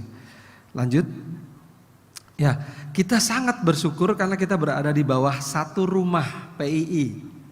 Bapak Ibu bisa bayangkan, ini sama sekali tidak ingin menyinggung yang lain, tapi saya coba membayangkan betapa sulitnya yang lain, karena mereka tidak punya organisasi profesi yang berada dalam satu rumah, atau bahkan tidak punya organisasi profesinya, atau tidak jelas organisasi profesinya. Saya tidak ingin memberi contoh, tapi kita punya rumah yaitu organisasi profesi, di dalamnya bergabung semua gitu ya, beberapa termasuk juga tadi mendukung pendukungnya gitu, dan ada di sebelah kiri next. Nah ini yang internasional, organisasi akreditasi yang menangani akreditasi internasional, lembaga yang menangani akreditasi internasional, dan di sebelah kanan yang nasional. Nah itu kalau lihat di bawah itu ada pool evaluator assessor. Itu nantinya kita akan berharap jadi satu dan bisa saling memberi. Tentunya harus ada manajemen yang bagus ya. Tapi yang jelas ini keuntungannya tadi sudah dijelaskan oleh Pak Berlian. Salah satunya nanti kalau sudah akreditasi internasional, cukup penyetaraan saja. Kalau sudah di IAB cukup penyetaraan, nggak perlu double-double. Saya pernah mengalami mengikuti BAN PT sebagai penyusun proposal, ketua penyusun proposal, ketua panitianya gitu ya, ketua penyusun proposal. Lalu AUN, lalu IAB gitu ya. Dan tahun depannya teman lain S2, S3 dan sebagainya. Jadi makin banyak. Ini minimum kita udah mengurangi satu gitu ya. Udah mengurangi satu dan dapat dua langsung gitu ya. Baik. Di sisi lain kita juga terjamin bahwa ada kedekatan antara profesi dengan akademisi. Ini nilai yang sangat penting yang barangkali tidak dimiliki oleh LAM yang lain gitu ya, kecuali mungkin LAM PTKes, tapi LAM PTKes juga tidak di bawah ID sebenarnya. Kalau kita kan di bawah PII gitu ya. Jadi kita sangat-sangat beruntung sebenarnya. Mudah-mudahan kita bisa menjaga ini dan kita tetap menjaga seperti ini ya supaya tidak. Dan kita lahir dari PII. Jadi kata-kata penting nih karena ada teman-teman PII juga di sini. Kita ini lahir dari PII. Saya lebih dulu di PII daripada di IAB dan di LAM Teknik. Saya PII tahun 2005 sudah jadi pengurus di pusat BKK PII. Di BK maaf, bukan di pusat, di BKK. Baru 2013 terlibat penyusunan ini gitu ya, dan sampai sekarang insya Allah, dan kita tetap jaga seperti ini ya, mudah-mudahan teman-teman ya. Lanjut. Dan kita coba keterwakilan pengurus dan asesor dari berbagai wilayah. Sejak ingat ya, mungkin Pak Balfas juga masih ingat ya, waktu kita di Makassar 2020 ya, bulan Maret, saya ingat itu tanggal 18 kalau tidak salah. Ya, pas sebelum Covid balik itu langsung pernyataan ditutup bandara setelah itu ya. Ada beberapa teman yang telat itu baliknya, bandaranya susah itu. Kita berusaha betul, sejak saat itu kita sudah katakan bahwa kita ingin ada keterwakilan. Oleh sebab itu FDTI sangat penting, FDPNI sangat penting, sangat penting. Jadi kita mulai dari jenjangnya vokasi akademik PSPPI maupun barat, tengah, timur, kita terwakili di pengurus dan di asesor. Ada 405 asesor dari seluruh tanah air, targetnya sekitar 600 asesor di 2025. Saat ini baru 405. Tentu tidak sembarangan kita menerima asesor, tapi kita tetap berusaha supaya memenuhi. Asesmen dilakukan oleh asesor terdekat kalau bisa, supaya tidak lagi dari Jawa lagi, kira-kira, mohon maaf, saya orang Jawa juga gitu. Jadi kalau bisa terdekat, kenapa? Selain masalah biaya gitu ya, kadang jadi mahal kalau. Kedua juga kedekatan visi atau kedekatan paradigma gitu ya, emosional juga, supaya tahu gitu ya, jangan disamakanlah Jakarta dengan mohon maaf Papua barangkali, jangan disamakan gitu ya, sehingga ada mengukur supaya lebih dekat, lebih mengetahui minimal seperti itu. Jadi ada beberapa alasan. Lanjut. Ya, oh ya, sebelum itu tadi di gambar itu tidak ada PTS dan PTN ya. Karena sejak awal memang itu no issue buat kita gitu ya. Sejak awal memang no issue buat kita gitu ya. Nanti akan terlihat datanya. Kita punya instrumen yang sudah disahkan oleh Ban PT. Dengan slide ini saya ingin menggambarkan bahwa kami tidak menyusun seenak-enaknya gitu ya. Ini memang dari Ban PT dan juga mungkin sedikit kilas balik waktu menyusun ini awalnya sebelum disahkan oleh Ban PT setahun atau 2 tahun sebelum Ban PT. Itu Mas Menteri bilang begini. Saya waktu itu bertemu dengan Pak Ketum, Pak Heru Dewanto, Ketum PII dan didampingi oleh Pak Prof Nizam sebagai Dirjen. Waktu itu masih Dirjen, belum bukan PLT ya, si Dirjen. Dia Pak Mas Menteri bilang gini, pakai IAB aja instrumennya. Wah saya langsung gelisah itu. Saya kan dari tadi berusaha diam gitu ya di depan Mas Menteri, yang dengerin aja gitu. Tapi saat itu saya nggak bisa diam. Saya bilang Pak Prof Nizam, saya boleh nggak ngomong? Langsung Mas Misri, Mas Menteri saya bilang. Pak Nizam kalau saya panggil saya Mas Misri, saya panggil Mas Menteri, Mas Menterinya mintanya dipanggil Mas Menteri. Jadi Mas Menteri jangan kira-kira begini, jangan pakai IAB dong. Kalau pakai IAB 95% lebih tidak akan terakreditasi. Karena tadi kalau kebayang tadi kan berat sekali gitu ya, berat sekali. Jadi akhirnya tawar menawar, akhirnya panjang itu setengah jam kemudian disepakati towards IAB, menuju IAB. Oleh sebab itu tadi yang dijelaskan Pak Berlian nanti mungkin akan terlihat masuk. Lanjut. Jadi itu cerita di balik kenapa kita buat. Nah ini ada orang Makassar ya, Pak Profesor Muhammad Arsyad Toha, di belakang ada, di depan ada Ibu Profesor Seri Maulina, dulu dekan USU ya, ini hadir kemarin jadi dari barat sampai timur ada semua nih ya, dan ada Prof Nasruddin ya dari UI. Kita coba lihat apa sih kendala-kendala kita. Baik, lanjut. Kita sudah melakukan sosialisasi lebih dari 20 sosialisasi dengan total yang tercatat lebih dari 3.500 perwakilan prodi teknik. Tapi kita sadar juga kita sudah menerangkan bagaimana berdirinya kita, pengenalan kebijakan, prosedur, instrumen. Tapi kita harus terus menerus. Dan acara ini kita selenggarakan tidak sendirian, bekerja sama dengan FDTI, PII, 16 LL Dikti, Asosiasi Penyelenggara Prodi dan lain-lain. Ini enggak saya sebutkan semua satu persatu. Tetapi kita harus terus menerus. Sehingga waktu itu saya pesan sama Prof Arsyad dan Pak Balfas juga, tolong dong bikin dong di timur. Karena di timur agak, mohon maaf nih, agak gawat nih gitu ya. Karena TMSP banyak sekali di timur, mohon maaf ini ya. Agak banyak TMSP di timur. Baik, lanjut. Kita pengen supaya mutunya meningkat. Jadi ini bukti bahwa kita sudah menyelenggarakan lebih dari 20 kali. Ini yang tercatat loh. Ada lagi yang secara personal mengundang dan sebagainya. Dan yang daring itu enggak, yang tadi saya hitung itu belum yang tulisan daring-daring luring-luring itu. Yang itu belum kehitung. Jadi pasti ribuan yang sudah ikut acara. Ada yang berulang-ulang ikutnya gitu ya. Ini saya ingin menyatakan sekaligus membantah orang yang mengatakan bahwa LAM Teknik tidak menyelenggarakan sosialisasi. Kita dari tahun 2021, ini yang tercatat dari 2021 loh. Sebelum itu kan ada diskusi-diskusi dan sebagainya. Sampai hari ini tanggal 30 gitu ya. Insyaallah. Ini 200 nih yang luring, yang daring berapa? Lanjut. Layanan humas kita ada Mbak Wilda, Mbak Wilda berdiri. Nah ini barangkali yang sering Bapak Ibu WA nih ya. Ini ada Mbak Wilda khusus menjadi humas. Terima kasih Mbak Wilda. Ini adalah pegawai khusus. Ada backup juga Mbak Elvana ya. Mbak Elvana, Mbak Aza dan juga sesekali Mas Dani. Mungkin paling sering muncul Mas Dani barangkali ya. Ini Mbak Elvana juga membackup untuk humas, tapi yang utamanya Mbak Wilda ini khusus dia humas ngerjainnya gitu. Supaya apa? Supaya tercatat dan cepat. Saya maklum Bapak Ibu di hari-hari pertama ada ratusan yang WA ke saya arahkan ke Mbak Wilda gitu ya.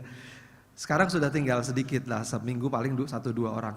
Saya mungkin menjawab, tapi mungkin lambat dan tidak tercatat. Tapi kalau Mbak Wilda akan mencatat, apa sih pertanyaan yang sering muncul gitu ya. Dan itu akan jadi rapi. Mohon maaf ya, bukan karena saya nggak mau jawab, tapi biar teratur aja begitu ya. Nah kita juga ada panduan, Bapak Ibu silahkan coba klik sekarang di WA-nya masing-masing, lamteknik.or.id atau yang bawah itu. Nanti di bawah itu ada dokumen yang siap diunduh banyak sekali. Peraturan-peraturan, terus ada video per langkah. Ini saya sengaja nggak tampilkan di sini, kalau tampilkan di sini mungkin akan lama sekali. Video itu sudah dibuat oleh Mbak Wilda dan Mas Nabil per langkah, mulai dari langkah registrasi. Jadi nggak perlu ikut semuanya gitu ya. Yang mana saja, bahkan per tabel ya Mbak Wilda ya. Per tabel kita buat gitu. Supaya apa? Supaya kan nggak semua tabel kita nggak paham. Oh kita udah biasa nih tabel ini. Tabel ini aja saya nggak paham, saya mau klik di situ. Jadi sebenarnya pelatihan udah nggak perlu sebenarnya. Tapi seandainya perlu juga, tadi Pak Berlian mengajukan ada EduScot untuk pendampingan dan sebagainya. Baik, lanjut. Ciri di instrumen lam teknik yang bedanya apa sih dengan yang lain? Karena ada pesan dari Dikti dan juga dari Ban PT waktu kita buat itu harus beda gitu ya. Dan Prof Hari itu pernah menceritakan begini dulu. Waktu kita buat sama-sama, di awal kita bikin beda banget. Akhirnya sama Ban PT bilang, wah jangan dong, harus mirip dengan Ban PT gitu. Tadinya beda sekali gitu ya. Kita lebih mudah lah gitu ya, lebih. Akhirnya balik lagi ke mirip Ban PT. Tapi tetap ada cirinya yaitu keamanan, keselamatan, kesehatan dan lingkungan itu menyatu. Saya cerita sedikit ya. Waktu saya asesmen itu ada salah satu prodi yang sedang membanggakan ke laboratoriumnya. Dia di depan saya nih, kalabnya. Tiba-tiba kesandung kabel yang tebalnya seperti ini kabelnya. Gitu. Jatuh gitu. Dia sendiri di depan saya. Kenapa? Karena dosen biasanya nggak terlalu care dengan safety. Walaupun itu adalah dosen safety seperti saya. Saya itu dulu dosen K3L, saya mundur ketika di-assess oleh IAB, lab saya tidak safety katanya. Maka saya bilang saya mundur, biar anak muda aja deh. Ya itu IAB tuh, keras kalau IAB ya. Nah kalau lam teknik mungkin agak sedikit lunak lah ya, masih dimaafkan tapi diberi catatan. Tapi kalau tidak, bayangkan yang terjadi adalah bahaya sekali gitu ya, orang dosennya aja nggak aware sama ini. Kalau saya cerita satu-satu banyak lah ya masalah-masalah safety ini. Tadi sebagian saya udah cerita di teman-teman. Juga ada mata kuliah sains dasar. Kenapa sih perlu ada sains dasar lebih besar dari 10%? Dan ini adalah syarat akreditasi. Syarat baik, harus 2,0 atau 15 SKS untuk yang total SKS-nya 144. Kenapa? Karena sains dasar ini adalah dasar dari perancangan utama sebenarnya. Kita merancang ini bukan berbasis ilham, intuisi dan itu boleh sih gitu ya. Tapi kita kan bukan dukun gitu ya, merancang bangunan kan bukan dukun.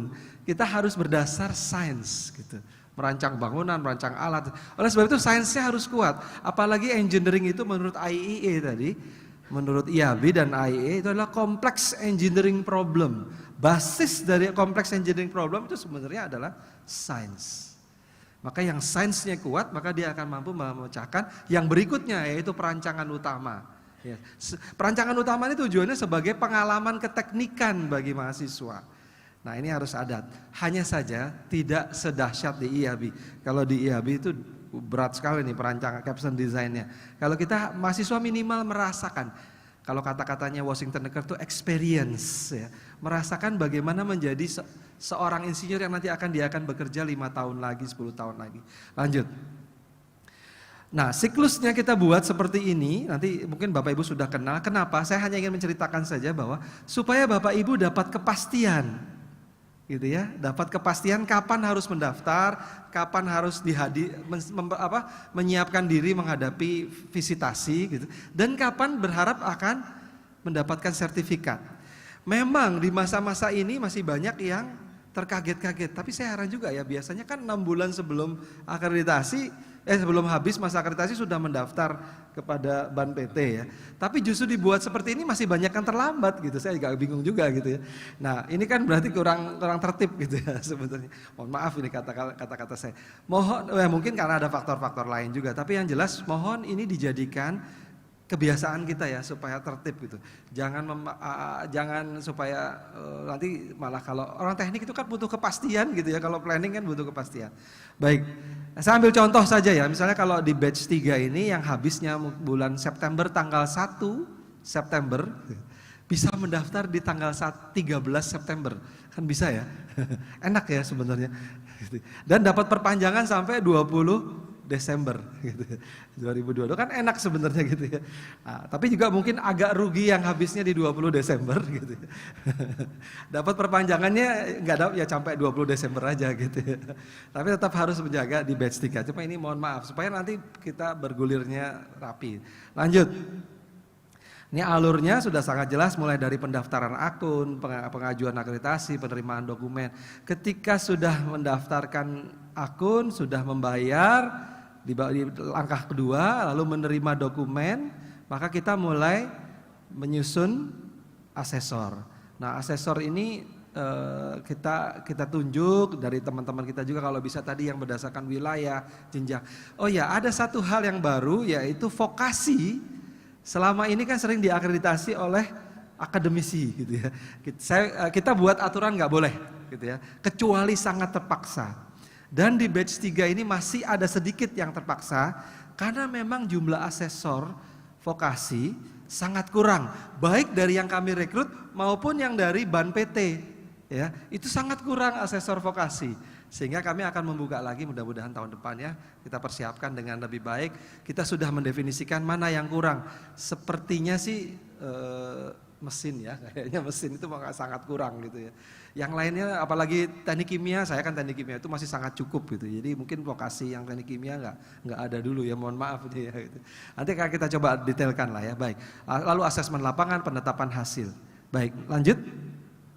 Nah, saat ini sudah berjalan di semua vokasi akademik dan SPPI, akreditasi telah berjalan. Sistem IT kita sudah punya, sakti, Bapak Ibu sudah merasakan barangkali. Kita juga akan buat manajemen asesor supaya nggak dia lagi yang dikirim kira-kira gitu. Dan supaya kelihatan track recordnya dia gitu ya. Nah, ini sedang disiapkan. Ada 345 PS ikut proses akreditasi. Saya kira detailnya sebentar lagi akan lebih kelihatan kalau ada gambarnya sebentar lagi. Kapasitas kita saat ini cuma 650 sampai 750 akreditasi PS per tahun. Mudah-mudahan nanti kita akan meningkat ya, mudah-mudahan bisa lebih dari 4.000 lah kita bisa akreditasi per 5 tahun. Lanjut. Nah, ini adalah hasil ini baru nih ya, baru kita rilis nih hari ini baru kita rilis data ini. Di batch 1 kita PTN, PTS seperti ini gambarnya sudah kita akreditasi karena batch 1 ini memang pilot project. Lalu di batch 2, ini yang pertama besar-besaran ada 120 yang kita akreditasi. PTS ada 1 yang TMSP karena memang prodi baru kalau tidak salah ini ya. Terus 21 yang baik dan 30 yang baik sekali dan unggul ada 5. PTN yang batch 2 ini ada 7 yang baik sekali ada 20 dan unggul ada 36. Mudah-mudahan nanti gambarannya akan semakin lebih merata gitu ya antara PTN, PTS. Tetapi yang jelas dari sisi jumlah PTN, PTS is no issue gitu ya di sini. Tidak ada masalah kita dengan PTN dan PTS gitu ya.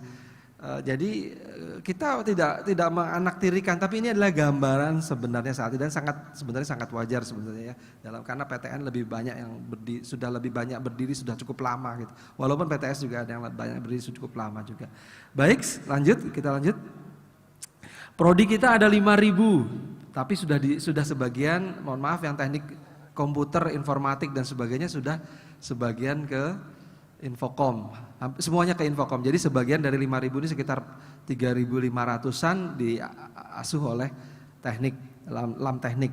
Perkiraan akan tumbuh bergabung dengan kita yang dari kedirgantaraan, dari TNI dan sebagainya. Itu nanti juga akan bergabung di lam teknik. Jadi akan naik lagi mendekati 4.500 kira-kira begitu ya, dan banyaknya dari vokasi. Maka vokasi ke depannya akan membludak keperluannya gitu ya. Lanjut. 1 juta mahasiswa. Jadi kalau kira-kira itu 200 mahasiswa per PS.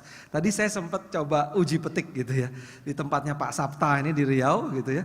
Ada 100 ya program rata-rata 100-an ya atau 70-an sekitar itu per jadi tidak rata memang. Tapi di tempatnya Bu Siska tadi di Uniba ya di mesin itu ada 150 rata-rata per angkatan gitu ya. Bapak Ibu dengar gak ada prodi yang sampai 1.000 per angkatan gitu ya. Oke, jadi memang sangat tidak fair kalau disamakan tadi usulannya Pak Balfas, memang kita tidak. Lalu bagaimana caranya? Next coba kita lihat ya.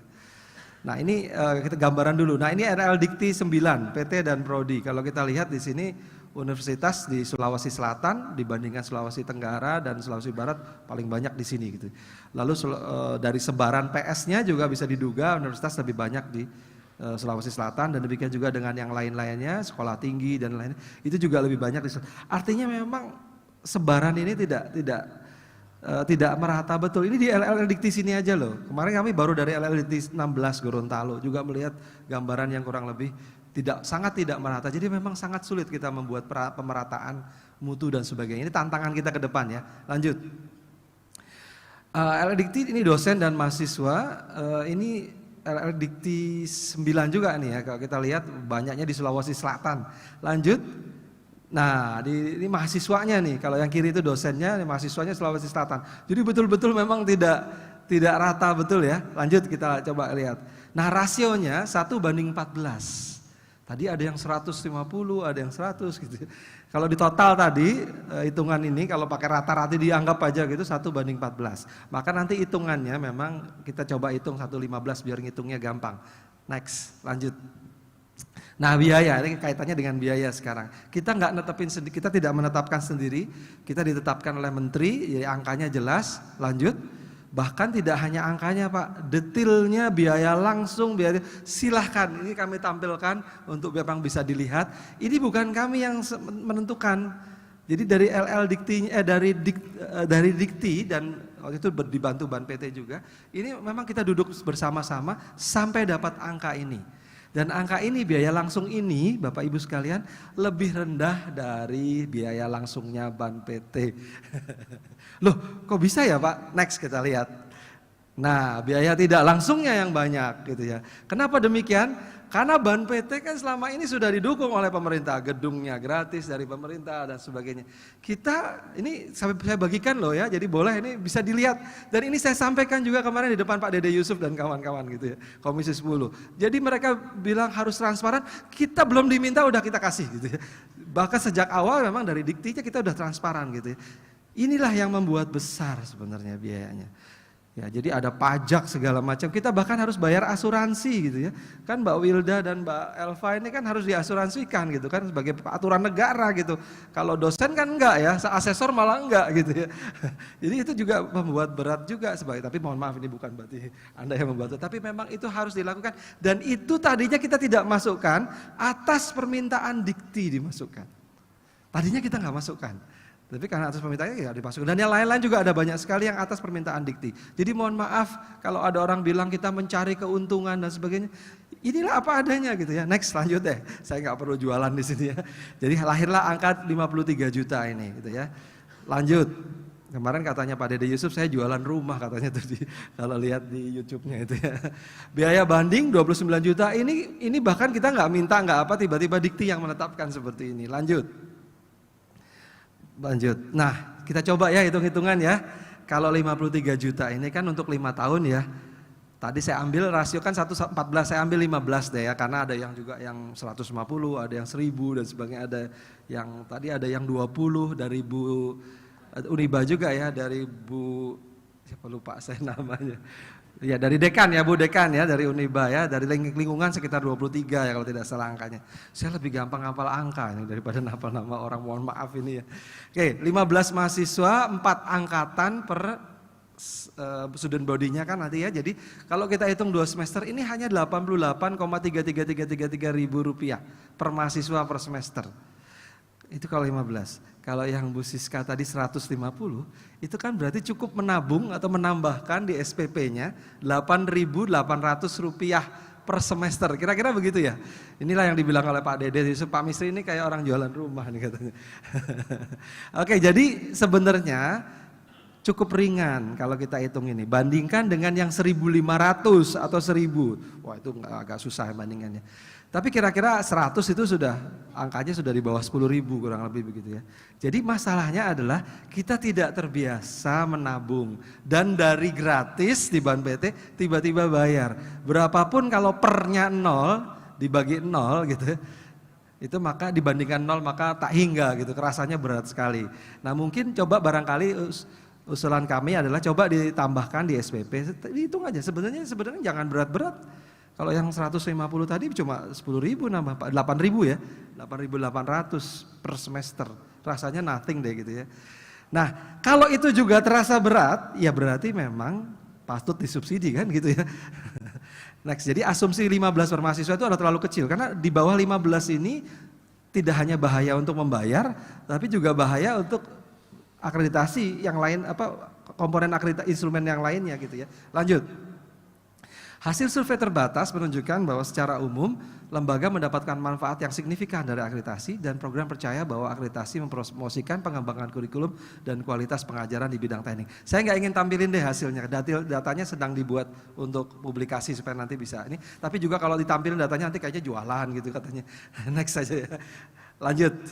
Nah, ini penguatan nih waktu rapat ini di kantornya IABI nih, kita masih numpang waktu itu rapat di kantor IABI sebenarnya karena lebih dekat ke DPR waktu itu ya.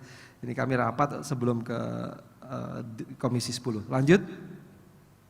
Jadi kendala di batch 1 dan 2 yang lalu adalah prodi tidak memahami prosedur meskipun sudah ada banyak sosialisasi karena mungkin ada pergantian pejabat atau mungkin belum mengikuti sosialisasi.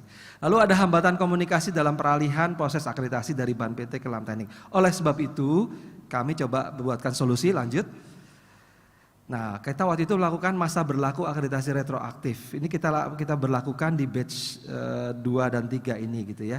Untuk supaya nanti walaupun sudah tidak valid, tapi karena mereka adalah bukan barangkali kalimat yang agak vulgarnya adalah korban dari peralihan gitu ya kira-kira. Kalau disebut korban orang ada yang tersinggung, tapi barangkali supaya lebih mengena gitu ya.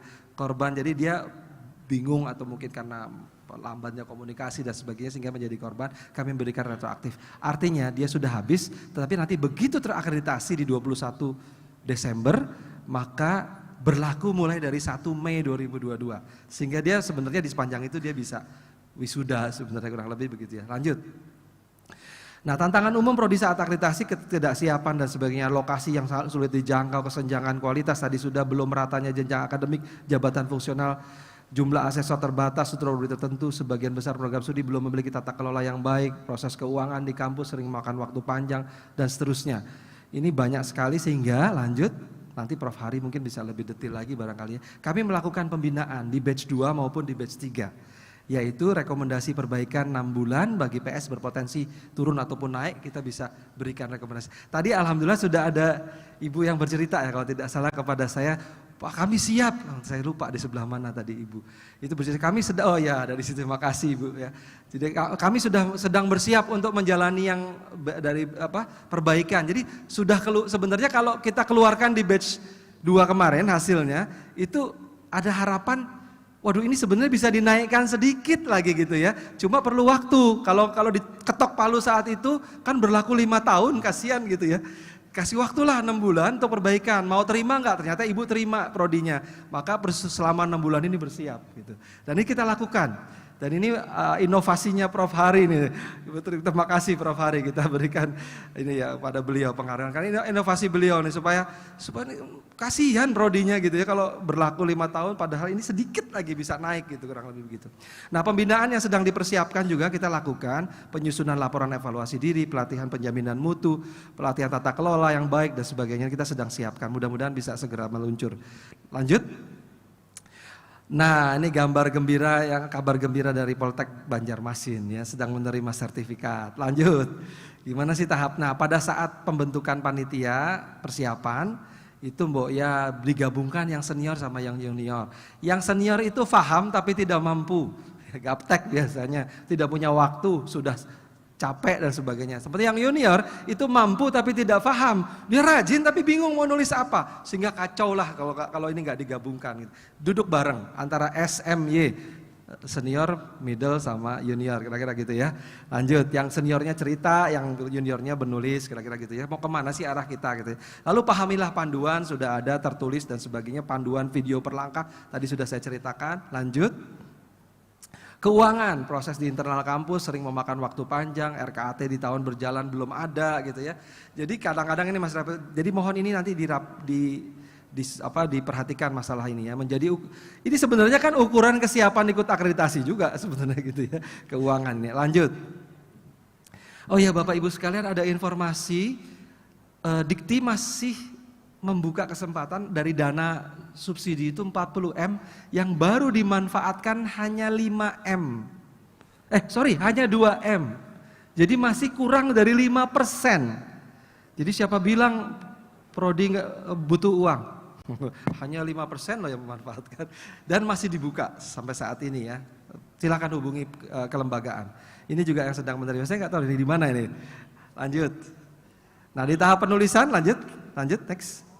Nah keutuhan tim ini tercermin. Kadang-kadang nanti mungkin lebih banyak diceritakan di Pak Hari, Pak Setia Bikusna itu detailnya. Tapi kira-kira gini, nggak nyambung antara LKPS dengan LLD. Karena yang nulis beda-beda, dibikin tim. Bahkan di LED itu dipisah pecah, bagian 1 siapa, bagian 2 siapa. Nggak nyambung. Saya pernah menemukan, ya, bareng Pak Hari waktu itu ya, Prof. Hari kebetulan kami mengakses. Ada satu prodi, angka DTPS-nya sampai 5 angka. 30, 34, 35, 36, 37. Satu prodi menulis di LKPS-nya itu 2 angka yang berbeda, di LED-nya 3 angka atau 4 angka yang berbeda, tapi secara keseluruhan 5 angka yang berbeda. Padahal outcome base tadi yang terangkan Pak Berlian itu kan berbasis DTPS untuk yang lam teknik. Jadi gimana kita ngitungnya gitu. Kalau asesornya stres gitu ya, dimarah-marahin habis nih nilainya langsung ambruk. Tapi waktu itu kita berbaik hati, kita tanya, ini yang benar yang mana gitu ya. Oke, next lanjut nanti biar belakangan deh. Mulailah dengan LKPS, karena LKPS ini gambaran apa adanya.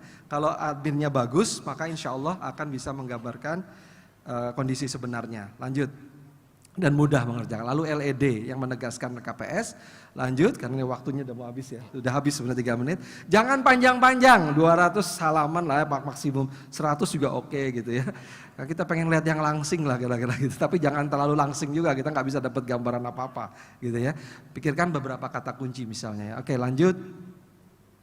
Tidak semua tabel harus diisi. Ini terus aja sampai 3 slide berikutnya. Ya, sampai sini. Saya ingin mengatakan begini dengan Bapak Ibu yang belajar, nih kata kutip ya, tanda kutip, belajar dari prodi lain gitu ya, mengambil dari tabel yang lain, hati-hati gitu ya. Karena tabelnya kan beda-beda gitu ya. Jangan sampai belajarnya tidak keterusan gitu ya. Ya, belajar silakan tafsirkan sendirilah gitu ya. Jangan sampai sama, apalagi LED-nya belajar, wah ini bahaya banget kalau LKPS ini bahaya sekali. Oke lanjut ya, jadi tidak sama jumlahnya, ada 38 dan 61. Nah saat visitasi, ini yang bagian akhir insya Allah, lanjut.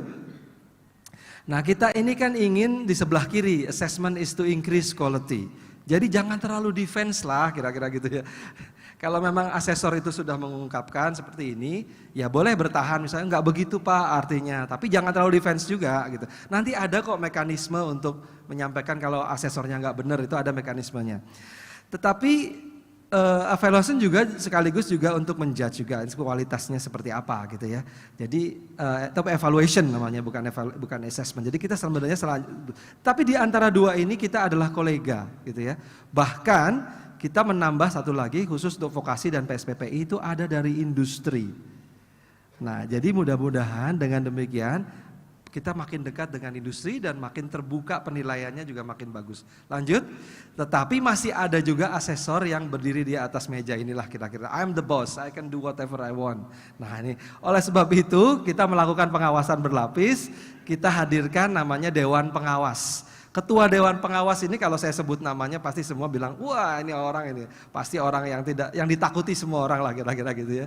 Nah kita taruh Ketua Dewan Pengawas yang udah nggak perlu apa-apalah, dari beliau adalah dosen juga, tapi udah jabatannya udah kemana-mana gitu, jadi dia udah nggak perlu apa-apa. Jadi Bapak Ibu sekalian nanti prodinya yang merasa asesornya agak sedikit arogan atau ada kurang enak atau apa gitu ya, bisa melaporkan tanpa diketahui oleh asesornya. Nah, tenang aja, nanti tiba-tiba Mbak Wilda atau Mas Dani udah nyampaikan ke Dewan Pengawas. Tapi juga dicek sama Dewan Pengawas karena ada prodi juga yang, mohon maaf saya pakai kata bahasa yang agak vulgar ya, manja gitu. Dikit-dikit lapor. Nanti akan di cross check juga gitu. Tapi asesornya tidak tahu gitu ya. Saya kira saya akan akhiri dengan itu, lanjut. Kita bukan saatnya makan-makan besar saat asesmen gitu ya. Jadi nggak perlu menjamu macam-macam lah gitu ya. Jalan-jalan bukan saatnya gitu ya.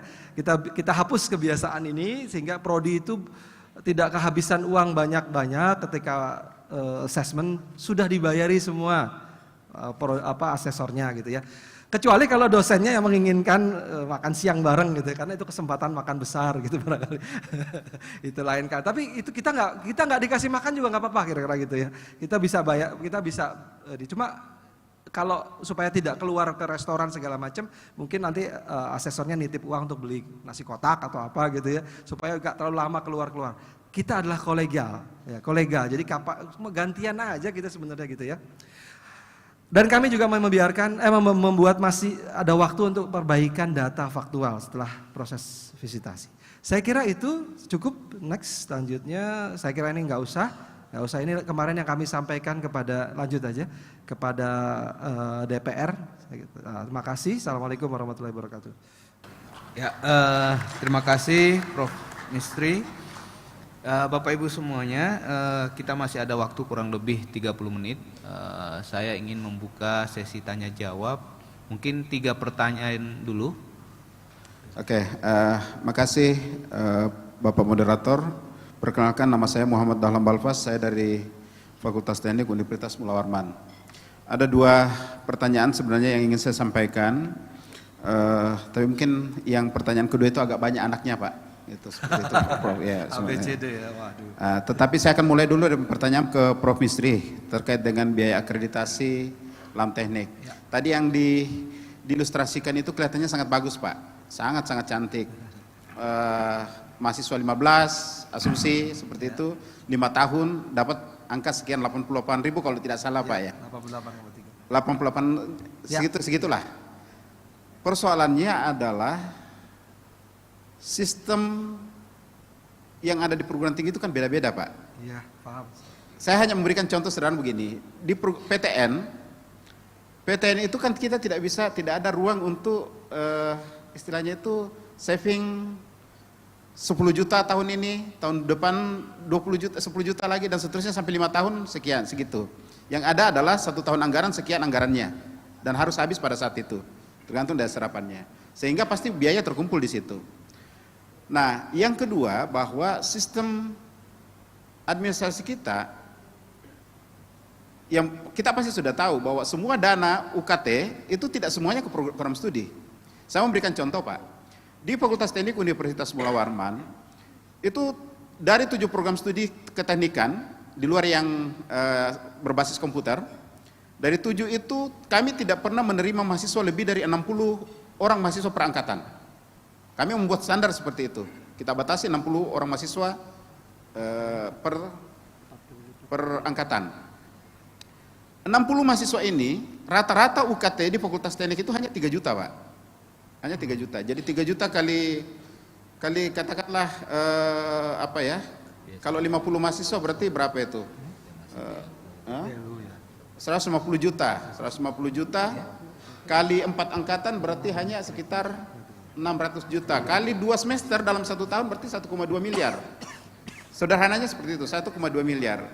1,2 miliar ini itu masuk ke rekening rektor yang sampai ke fakultas itu hanya 45%. Ini kalau di Unmul hanya 45%.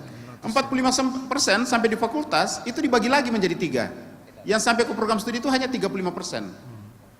Dari 45% itu di 100% kan itu jadi 35%. Sehingga rata-rata program studi itu per tahun itu hanya sekitar 120 juta. Seperti itu Pak, dan seterusnya. Sehingga beban 53 juta itu menjadi sangat besar. Kelihatannya seperti itu. Itu harus ada urunan antara fakultas dengan program studi. Itu jadi berat seperti itu. Kalau hitungan-hitungan yang disampaikan ilustrasikan tadi memang sangat cantik, bagus dan murah.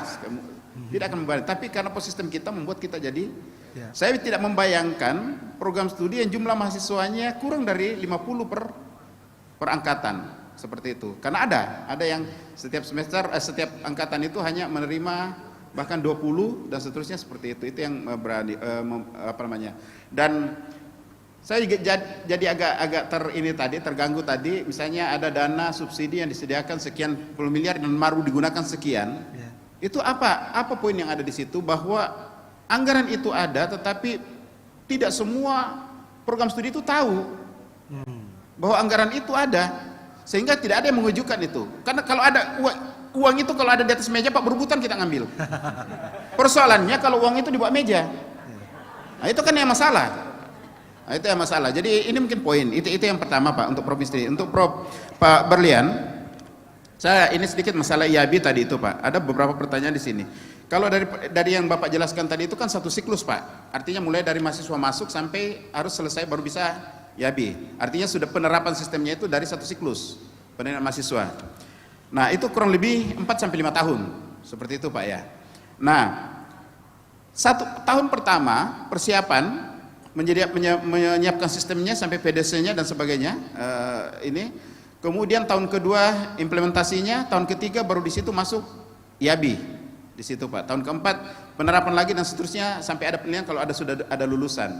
Nah, yang ingin saya tanyakan terkait pembiayaan. Apakah pembiayaan akreditasi internal ini meng-cover 5 tahun itu? 5 tahun untuk proses ini? Kalau dia meng-cover 5 tahun berarti itu di situ ada proses pembinaan dan sebagainya kepada program studi. Kan di situ Pak ininya. Nah, ini yang saya belum jelas Pak. Dan saya minta maaf kelihatannya apa saya terlewatkan tadi belum ada penjelasan mengenai berapa sih sebenarnya biaya yang dibutuhkan untuk akreditasi dengan IAB ini. Kalau tidak salah ya, kalau tidak salah. Kemudian ini pertanyaan yang agak lugu nih, karena memang saya lugu Pak. Ya, lucu dan guriting. Ya. Kalau misalkan begini, saya punya program studi, katakanlah misalnya ada masih teknik lingkungan. Saya putuskan daripada saya harus ke LAM teknik, lebih baik saya langsung ke IAB deh. Seperti itu. Saya buat ini dalam program 5 tahun seperti itu untuk mempersiapkan IAB itu. Saya fokus ke situ, siapkan anggarannya dan sebagainya. Nah, apakah ada, ini mungkin ke provinsi juga ya sebenarnya, apakah ada treatment khusus yang memberikan, istilahnya mungkin ya oke lah, kalau memang ini ada komitmen sampai 5 tahun, untuk yang LAM teknik ini kita anggap sudah berjalan, misalnya seperti itu hanya bayangan saya aja, supaya enak buat saya. Enak buat saya tidak perlu ke LAM teknik, saya sudah langsung dapat internasional, kan begitu Pak. Itu pertanyaannya Pak, terserah Bapak catat atau tidak. itu. Pokoknya saya sudah bertanya Pak. Oke. Ya. Karena saya ditugaskan sama Prof. Saya harus bertanya. Jadi saya bertanya sekarang. Terima kasih. Ya. Saya tadi mulai dengan Assalamualaikum enggak Pak ya? Sudah. Wassalamualaikum warahmatullahi wabarakatuh. Ya, terima kasih Pak Dahlan. Lanjut ke Pak Mustafa, silakan. Ya, terima kasih. Bismillahirrahmanirrahim. Assalamualaikum warahmatullahi wabarakatuh. Terima kasih Pak Rusman sebagai moderator memberikan kesempatan kepada kami. Mungkin langsung saja. Yang pertama adalah terkait dengan kurikulum berbasis OBE. Mungkin ada semacam strategi atau contoh dari perwujudan kurikulum berbasis OBE ini dalam rangka untuk mencapai capaian pembelajaran sebagai syarat dalam sebuah akreditasi baik nasional maupun internasional. Kemudian yang kedua adalah sebagai prodi di keteknikan, kira-kira apa yang harus kita perhatikan atau yang harus kita penuhi ini baik prodi maupun perguruan tinggi dalam rangka untuk menunjang persiapan akreditasi internasional ke depan. Kemudian yang ketiga adalah bagaimana sistem penjenjang mutu internal di program studi maupun di fakultas dan perguruan tinggi untuk menunjang akreditasi internasional. Kemudian yang terakhir adalah terkait dengan 2 prasyarat mata kuliah di LAM teknik itu, mata kuliah Basic Science dengan capstone design. Mungkin perlu diperjelas di sini Pak yang capstone desainnya. Karena ada beberapa organisasi di keteknikan memang mencantumkan